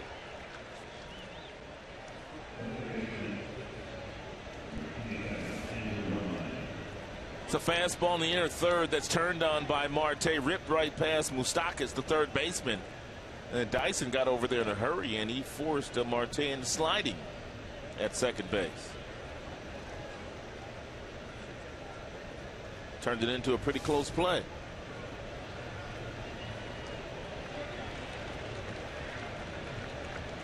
Two-base hits tonight for Marte, who continues to swing a pretty solid bat. They're going to challenge this. Really? Yeah. Up by 5. Tigers have but 3 hits. They've been wearing the Tigers out, and Ned Yost is going to challenge. Joe West, there he is. Crew chief coming over. He'll put on the headsets. Joe probably thinking exactly what I'm thinking. you guys really want to challenge? Kerwin Daly made that call at second base, so he's also going to put the headsets on, along with Joe West.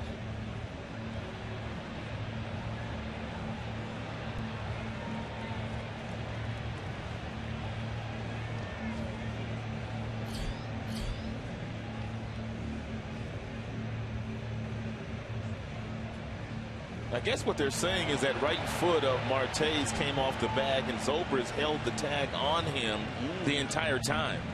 I don't think Kerwin Danley was positioned where he could see it. And once the slide and the pop-up by Marte, it's kind of blocking the view of the umpire, Kerwin Danley, right there. Danley can't really see it, whether that foot's off the bag or not. That's what he can't see. Well, he might have a legitimate beef here, because the foot clearly came off after it initially hit the bag. Yeah, Danley could see the tag, but he could not see the Marte foot.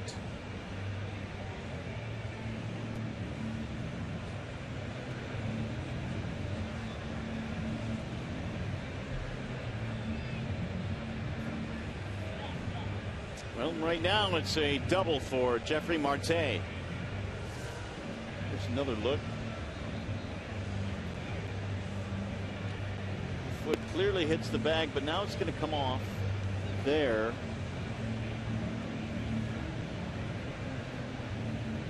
Now that look right there looks like to me the Zobrist applied the tag, then got off of him before the foot came off the bag. That last look. Yeah.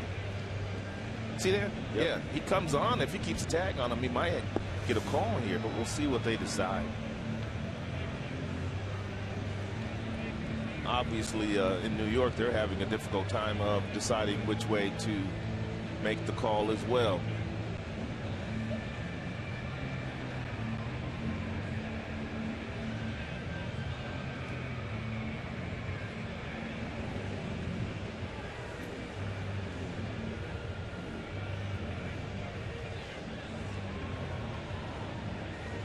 The Tigers trying to fight their way back from down by 5 runs. They really need this call here.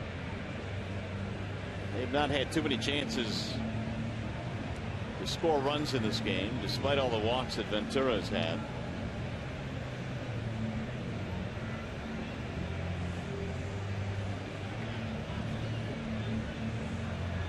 Safe is the call.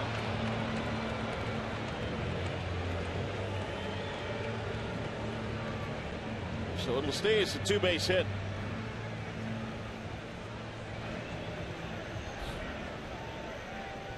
Now here's Romine. Strikeout, ground out for Andrew.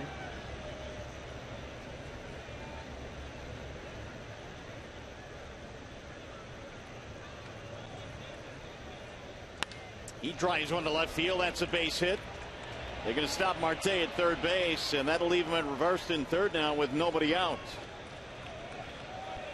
Romine singles from the 9th spot in the lineup, and here comes the top of the order. Looks like Davis going to pinch hit for Ghost.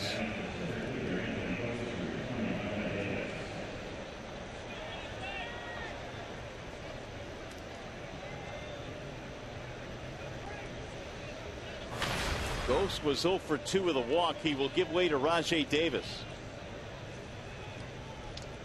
There are the numbers overall this year for Rajai. Is a pinch hitter, 3 for 19.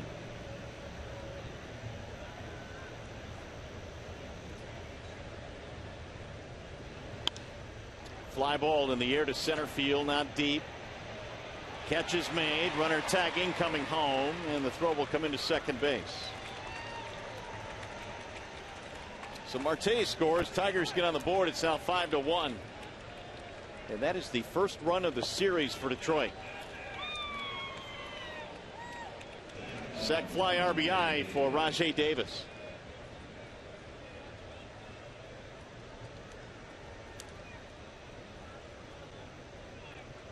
There's Iglesias.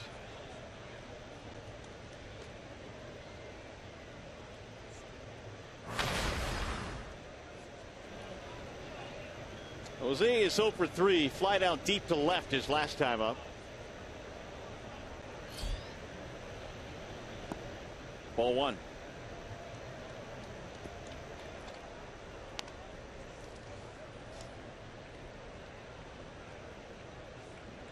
Looks like Hochevar is once again warming in the Royals pen.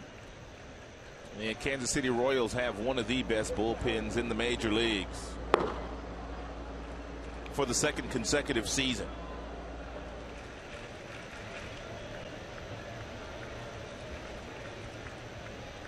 Here's the 1-0. Way high. 2 balls, no strikes.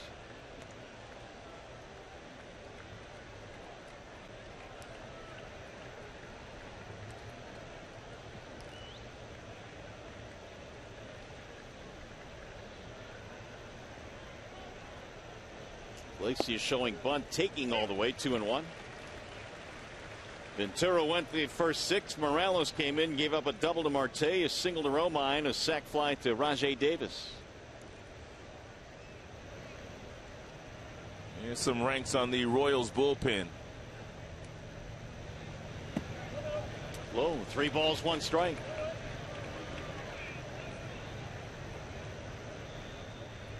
Ned Yost down there in the dugout getting a little restless with Morales. Might have to go get Hochevar if Iglesias reaches. For sure.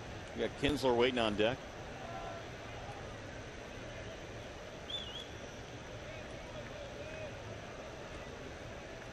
Here's the 3-1.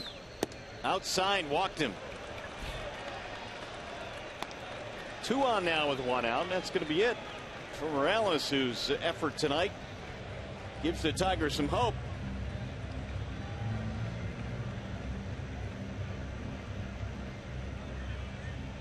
That's going to be it. Morales will face 4 batters. He retired only 1 of them. Kinsler now will look over the scouting report on Luke Hochevar. We'll be back to KC.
Seventh inning and only 1 out. See the Tigers play the Rangers on Thursday, August 20th. 7:08 p.m. start. Get 4 tickets, 4 hot dogs, 4 bags of chips, and 4 drinks, all for just $19 per person. It's the Tigers weekday value pack. Call 866-66-TIGER or visit tigers.com. Luke Hochevar is out of the bullpen now for KC. He's pitched really well here at Kauffman Stadium, a 1.32 ERA, pitching in his 31st game, missed all of last year with Tommy John surgery after having just a sensational 2013 season. He had an ERA of 1.92 in 2013. 58 appearances out of the bullpen. Kinsler will face him. 2 on and 1 out. We're in the 7th. The run in on the RBI sac fly by Rajai Davis. Hochevar really just could not find the consistency as a starter for a number of years in the Royals rotation. And as we mentioned, they simply put him in the bullpen a couple of years ago, and he just kind of excelled. And the first one is in for a strike. Their former #1 draft choice. As a matter of fact, he was the first player chosen in the country when he came out of college. Kinsler is 0 for 14 in his career against Hochevar. Ooh, let's try to end that.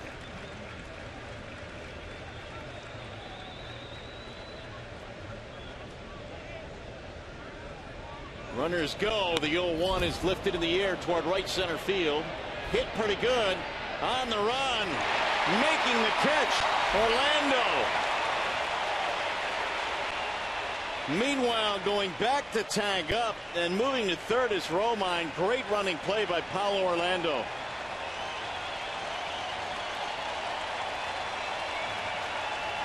Looked like Kinsler might have a gapper there and score two.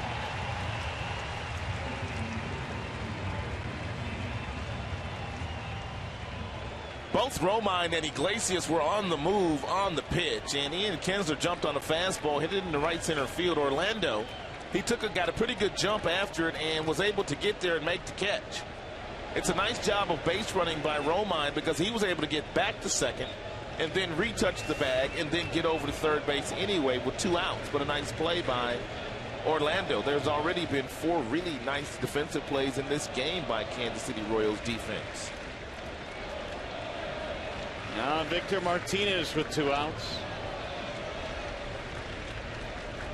Walked his last time up. Victor looks at a ball outside, 1-0. Just one look at Romine getting back to second base after the tag, then getting over to third base. He was all the way to third base when the ball got into the glove of Orlando. I don't know how he did that. Also, if Alex Rios is out there in right field, I'm not sure he gets to that ball. Orlando, great running play.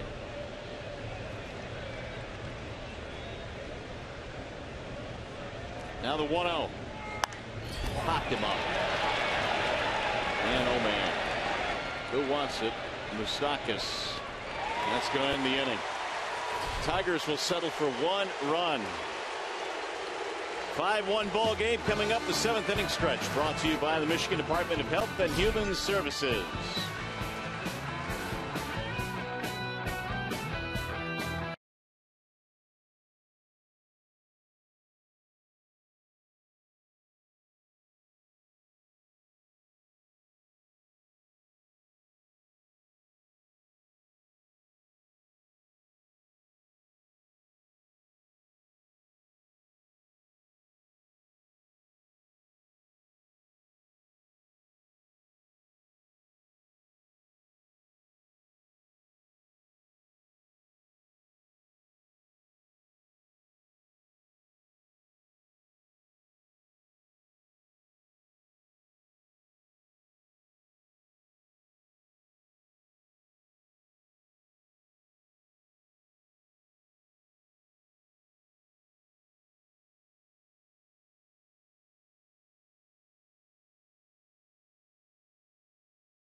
Now as we go to the bottom of the 7th inning here at Kauffman Stadium. And the Tigers will now go back into the bullpen. It's Al Albuquerque. Albuquerque trying to get that earned run average under 3. He's really close to doing so. It sits at 3.04 as we speak. And pitching in his 50th game this year. Seems like every time the Tigers get a runner in scoring position, the Kansas City Royals turn in a terrific defensive play. It's happened all night as Rajai Davis stays in the game to play center field. Gerard Dyson leads it off for the Royals here in the bottom of the 7th, and he takes a strike from Albuquerque. The Royals have hit 3 home runs tonight. Hosmer, Kane, and Moustakas.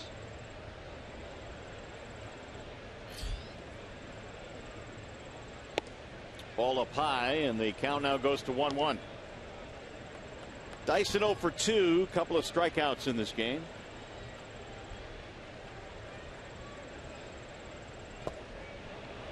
One and two. Dyson has not been able to hold up on the breaking balls today. And whether it be Sanchez, who punched him out twice, or that last slider thrown by Albuquerque that bounced. That's what the slider do. That's what Dyson would say. Ball high, 2-2. Escobar and then Zobrist to follow.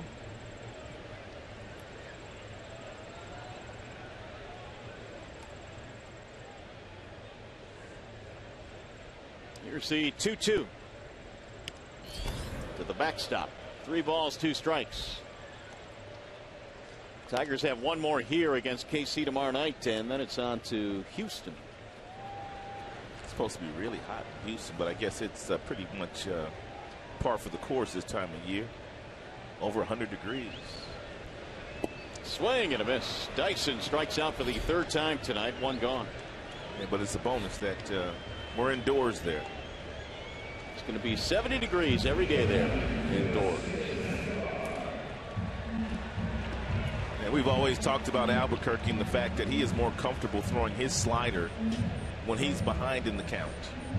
3-2 sliders, 2-1 sliders, 2-0 sliders. A lot of confidence in that pitch for Albuquerque. Escobar taking all the way. Strike 1.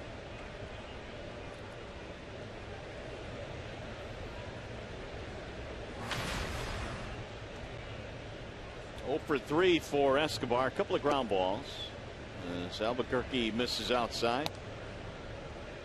Tigers tonight have gone with the starter Sanchez. Phillies came in for the final 2 outs of the 6th, and now Albuquerque.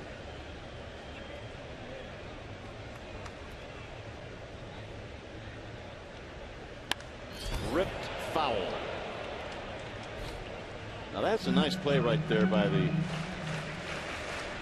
ball boy down there on left field. He immediately ran to a spot playing Karam. He played it perfectly too, didn't he? Nicely done.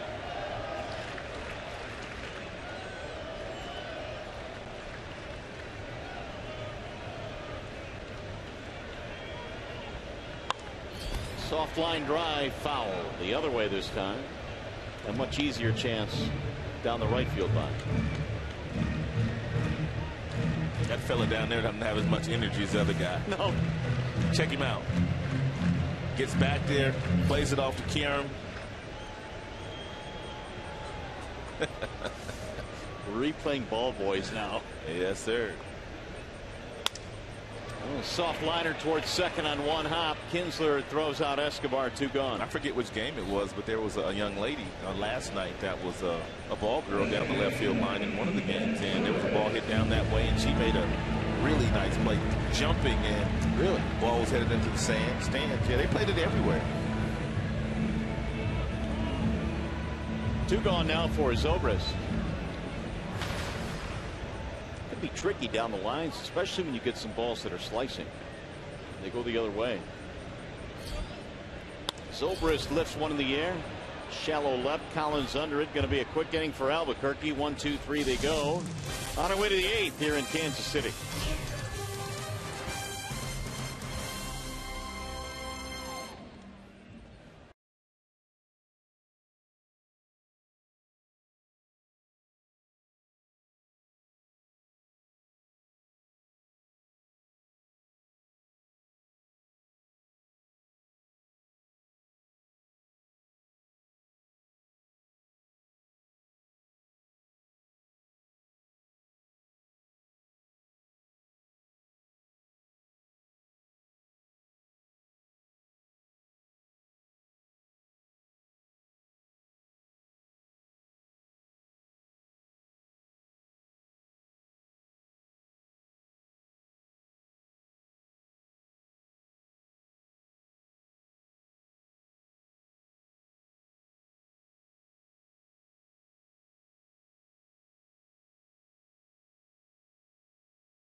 Tigers have been out hit 7-4 in this game. Salvador Perez apparently is out of the game, and the new catcher is Drew Butera. Butera is a pretty good receiver, not known much for his bat, but he's a good game caller. He has a good throwing arm, and he knows how to handle a pitching staff. His father also played in the big league, Sal Butera. Well, follow the Tigers all season in 2015 with MLB.com at BAT. It's the #1 app for live baseball. And BAT is up to the moment at any moment with in-game highlights, live look-ins, replay reviews, radio broadcast, StatCast, and more. Get MLB.com at BAT on your smartphone or your tablet.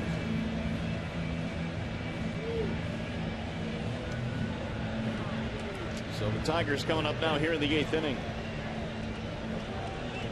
Down 5-1. Luke Hochevar is still out there. He got the 2 outs in the 7th. It'll be Martinez, Collins, McCann. JD, couple of walks in this game. Breaking ball pounded back. No balls, 1 strike.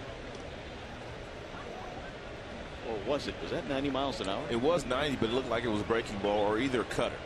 Or one of the two.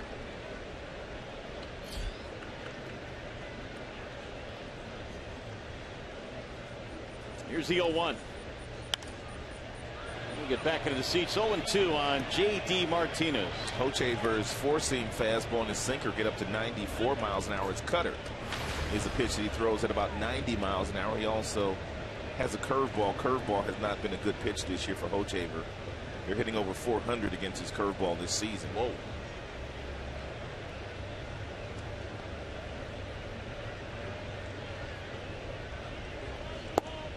Just missed the outside corner. This is a cutter. It looks like a slider to the people at home. It looks like a slider to me as well, because you see the action on the pitch and the way that that ball moves about 6 to 8 inches outside. But that's the kind of movement that these pitchers are getting on their pitches these days. That's a 4-seam fastball right there at 96 miles an hour. As you can see, that one did not move at all. It was straight.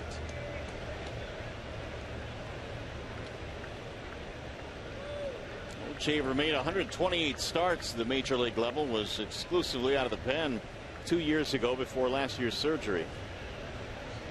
Bouncer right back to the mound. Hochevar handles it. And JD retired, 1 gone. There was a couple of seasons when Hochevar was the opening day starter for the Kansas City Royals a few years back. Went to high school in Colorado.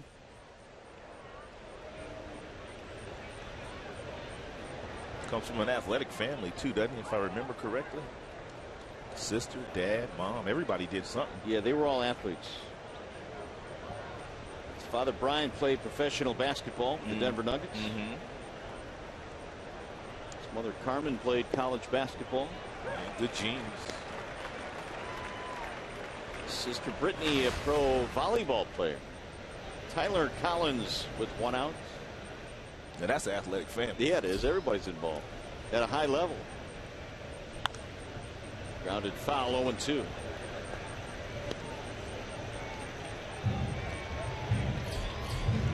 Here is Gorsolani warming up in the bullpen for Detroit. He actually threw to Miguel Cabrera before the game today. He was the live pitcher that Cabrera faced. Gorsolani available tonight, though. He only threw 15 pitches in that session with Miggy today. Ball high, 1-2. I guess something like that, a session like that, could really help out a guy like Gorsolani, who's kind of changed his arm slot, still trying to work out some of the finer points in that new delivery. And I think Miggy, they were saying, was more intent on kind of tracking the baseball as opposed to taking swings today. That's fouled back. It wouldn't even shock me if Miggy does not go out and take a few at-bats in the minor leagues, if he simply comes back in Houston and is anchored right back in his #3 spot in the lineup. Yeah, I think you're right. I think I'd be surprised if he went on a minor league rehab. He certainly is not going to want to. And ball clubs cannot make players take minor league rehabs. They can suggest it. Time call now as Butera walks out to the mound.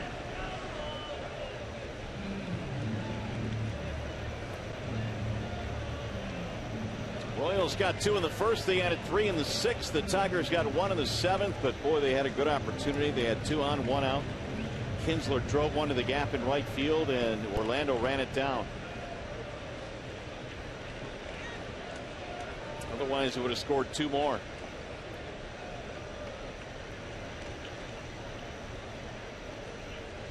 Swing and a miss. Collins is out of there. 2 gone.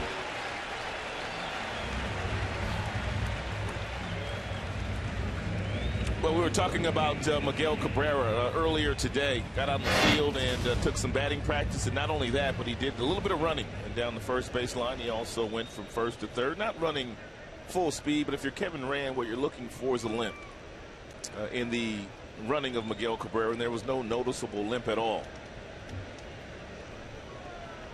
And Mickey breathing hard. I was going to say he's winded. It's been 33 days, man. Jogging the bases. He hadn't played in a while. There's a fly ball hit into right field. That's going to be playable for Orlando, and it's going to be a 1-2-3 inning for Hochevar. To the bottom of the 8th we go in Kansas City.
City, and as promised earlier in the game, we have selected the Data Strong fan photo of the game. Tweet your strongest fan photo to hashtag Detroit Data Strong Fan for a chance to be featured in an upcoming broadcast brought to you by T-Mobile. So Tom Gorsolani now will check into the ball game for the Tigers. He will pitch the bottom of the 8th.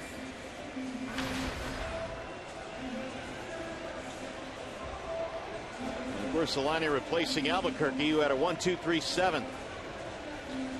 Lorenzo Cain is a triple away from the cycle. Oh, he can do it too. Yeah, he's got the kind of speed that he can do it if he finds a gap somewhere. Cain, Hosmer, and then Morales facing the lefty Gorsolani. In there, strike 1.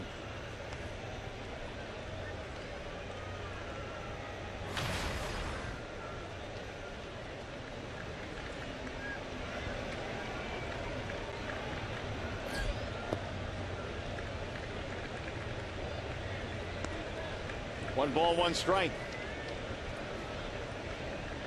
Last Kansas City Royals batter to hit for the cycle, you got to go back to 1990. So you know who that was, right? George. No. Brett. It's a dive down the right field line. He's going to have to really run to get a triple here. They'll get a double, though. Yeah. And he's got himself a 2-bagger. That is a 4-hit game. We talked about Lorenzo Cain at the top of our show today, and we just kind of documented the fact that this kid has kind of grown up, and boy has he grown up.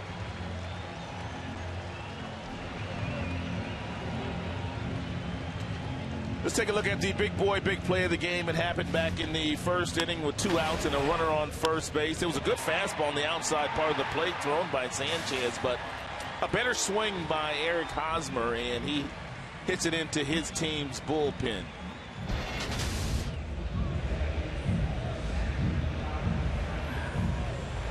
What are they going to get a pinch runner for Kane? Or they may be reviewing it, it appears. So Country Joe comes sauntering over, giving them headsets. Kerwin Danley has to put him on again. Danley's been involved in a couple of challenges down at second.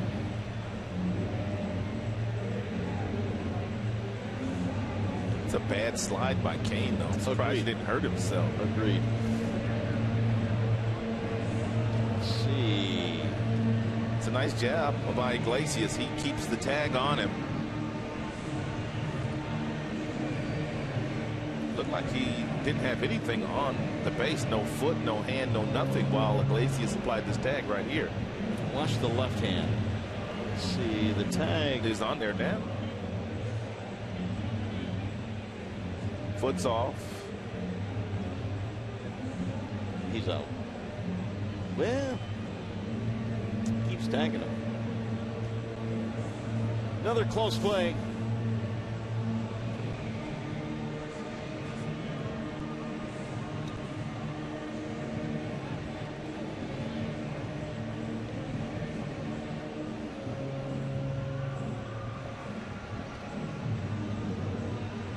Kane, regardless of the call here, will have a 4-hit game. It's just a matter of whether or not it's a single or a double.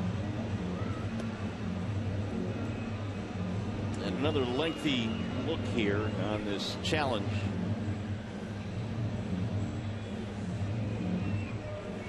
Marte in his double in the 7th, that was challenged. They're going to call him out.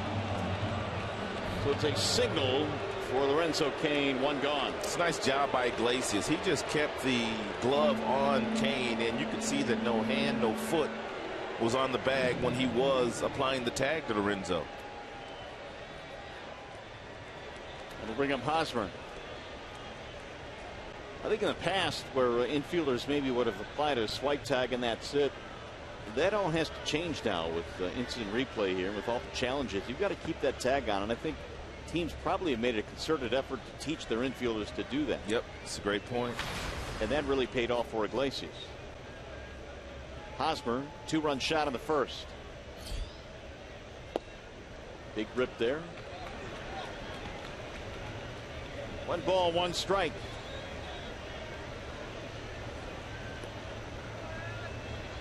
The home run he hit was his 12th of the year. Got 64 RBIs.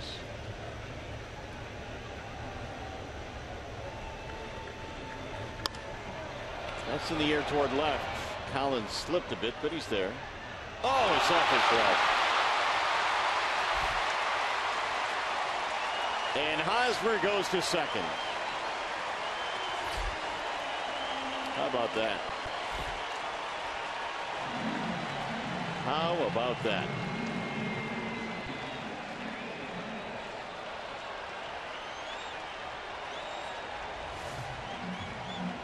Had to take his eye off of it. Ooh, just kind of nonchalantly closed the glove too soon. It's the first error of the season for Collins. See if it turns out to be costly. Here is Kendrys Morales.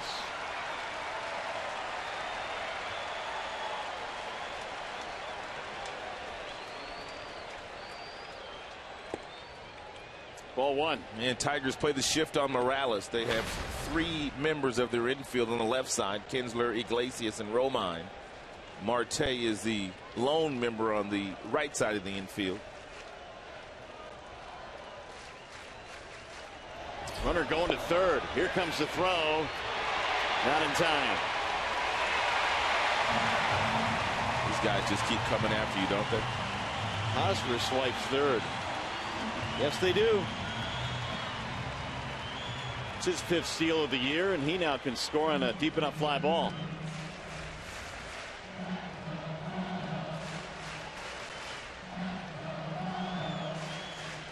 That ball hit him. Nope, Romine caught it. Infield coming in. Up and in, 2-1.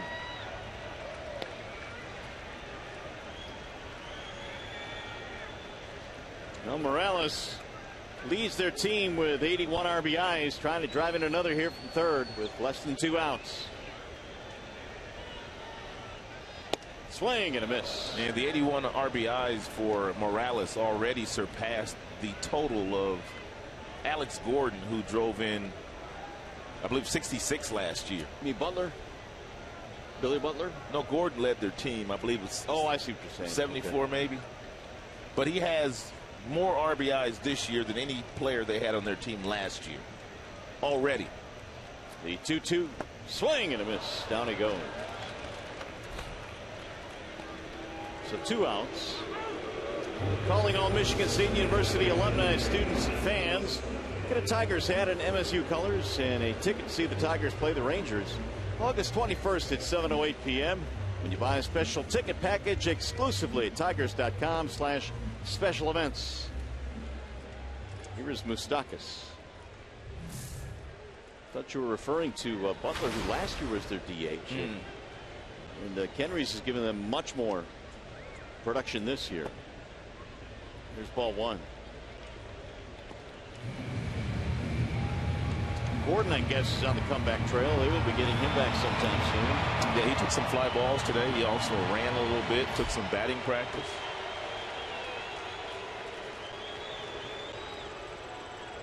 Here's the 1-0. 1-1 on Moustakas. Gordon led their team last year with 74 RBI. So they got to the World Series with their team leader at 74. Yep, 74, and they got all the way to the World Series. 2-1. Pitching and defense.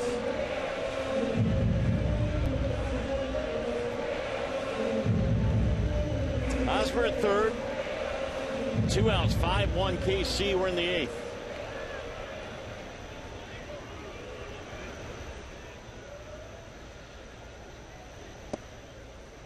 In there is strike 2-2 on Moustakas, who hit a huge home run in the 6th. Off Hannibal Sanchez, it made it 5-0. Sanchez giving up 3 home run balls tonight.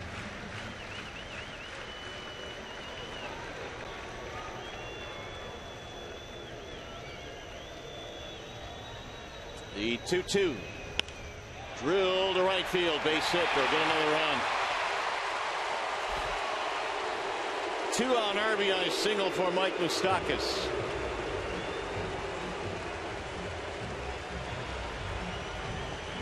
That'll make it 6-1.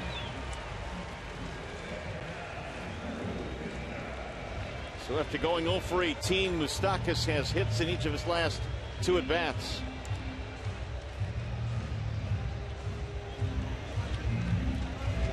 Unearned run against Gorsolani here in the 8th. Here's Butera, his first at bat of the game.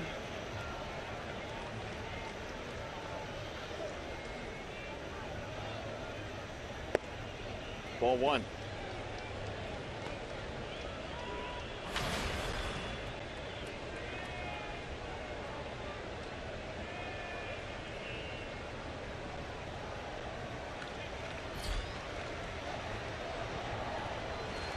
Here's the 1-0. 2-0 on Butera. Tigers in the 9th inning have Marte, Romine, and Davis due up. Series finale happening here tomorrow night in Kansas City.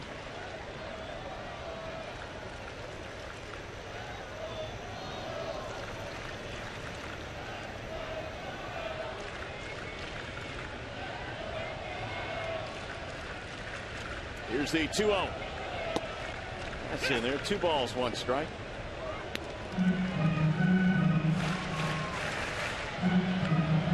Six runs on 9 hits now for the Royals. 1 run, 4 hits for Detroit. Gorsolani about to throw his 20th pitch here in the 8th.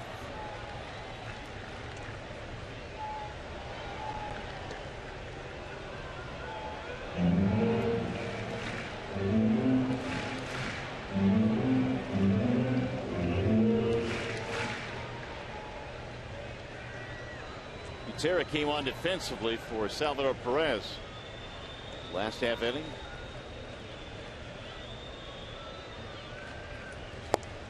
Three and one. It's not often you see a guy experiment with his arm angle in the middle of a season in the big leagues. No, you don't. You really don't. But it was necessary for Gorzelani. His numbers were so poor before they sent him down to the minor leagues, and he went down to Toledo and pitched well, and that's the reason why he's back.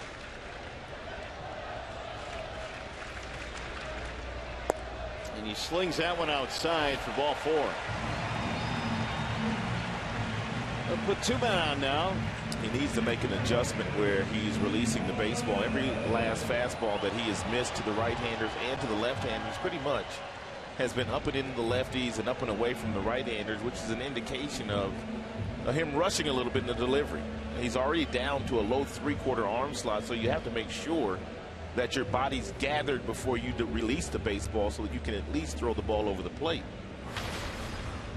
And because you've already created a very tricky arm slot for you, something that you're not really all that accustomed to. Here's Paulo Orlando.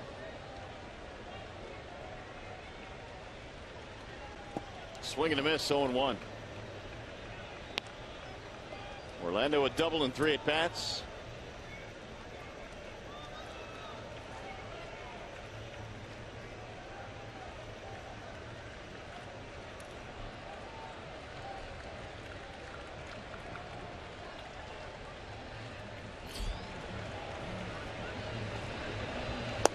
Outside, 1 ball, 1 strike. These Kansas City Royals are looking to win their 16th game here at Kauffman Stadium in their last 19 contests. Well, if they win here tonight, it would also be their 7th straight win at home.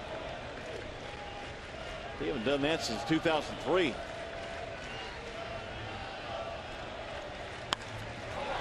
Yanked foul down the left field line. 1-2 on Orlando.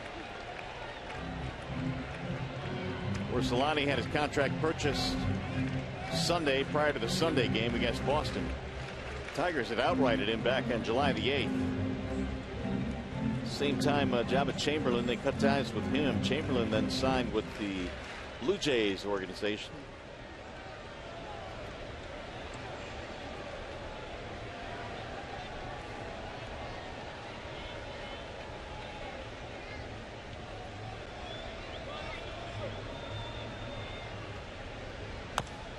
Rolled foul. 1-2. The count stays on Orlando.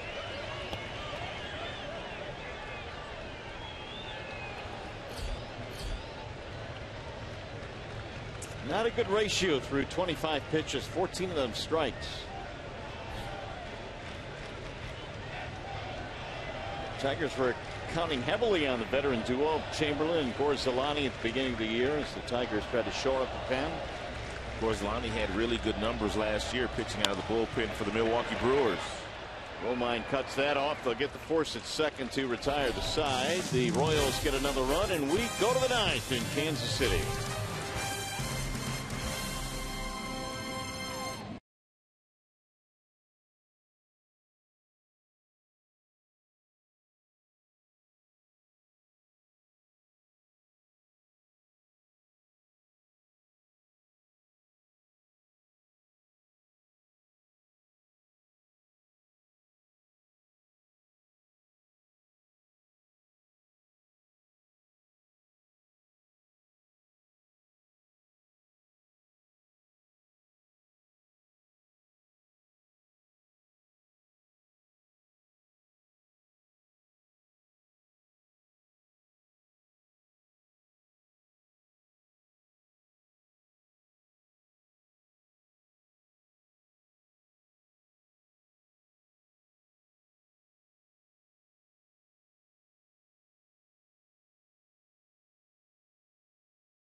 Last call now for the Detroit Tigers, down to their final 3 outs in this game.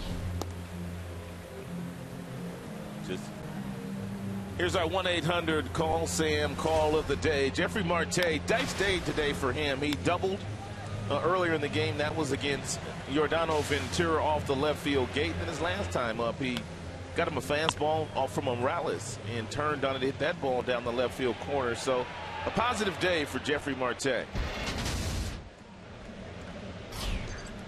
We'll get things started here in the 9th. Tigers need base runners. They need them now. They are down 6-1. Marte, Romine, Davis facing Luke Hochevar, who will try and close this down. And the first one bends outside to Marte, 1-0. Hochevar has retired 5 straight since coming on in the 7th.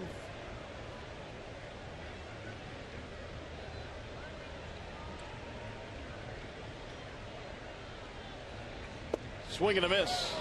1 ball, 1 strike.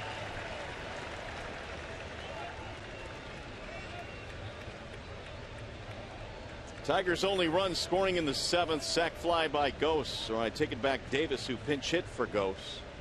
Driving in Marte. It's the only run the Tigers have scored in the series. Shut out last night by Johnny Cueto. And even on their starter today, Yordano Ventura walked 6. They were not able to score any of the 6 that were walked. That's almost hard to do. It is hard to do, but it's just kind of the way things are going right now. Royals pitching has also struck out 9 in this game. And now 10. 1 out here in the 9th inning.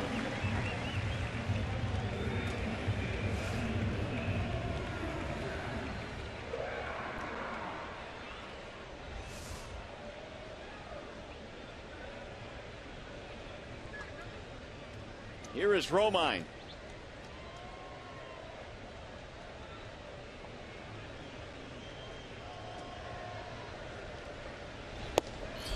Swing and a miss at 95. We put up a graphic when the Kansas City Royals were at Comerica Park, and there's only about 3 or 4 teams as a staff that can boast the kind of big arms that they do. I think the New York Mets, St. Louis Cardinals have some staffs that throw a lot of pitches at 95 and above, along with the Kansas City Royals. The ability to miss bats late in games. And they have a staff full of those kind of guys. 4 of them in their starting rotation all have mid-90s fastballs.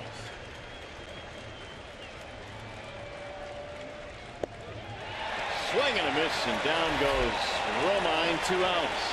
And that cut fastball that Hochevar is featuring here tonight. You kind of forgot how good that pitch was for him 2 years ago before he had the Tommy John surgery. He's throwing it at 89 to 91, and it's got slider action on it. So the Tigers down on the final out now. It'll be Rajay Davis. He'll stand in with 2 away. And he looks at a strike, 0-1. 34,000 plus on their feet right now here in KC. Another big crowd here tonight.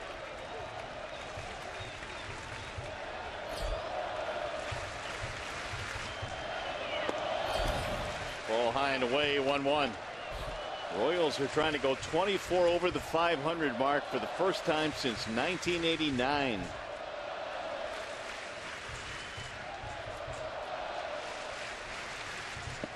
Swing and a miss, 1-2.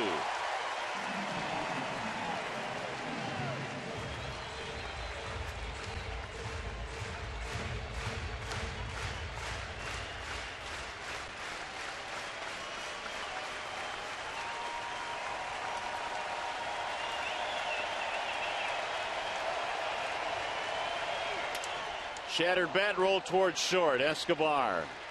Davis is out. Hochevar retires the final 8 in a row. And Kansas City wins the first 2 in the series. Tigers offense dormant again tonight. They manage only 1 run We'll be back.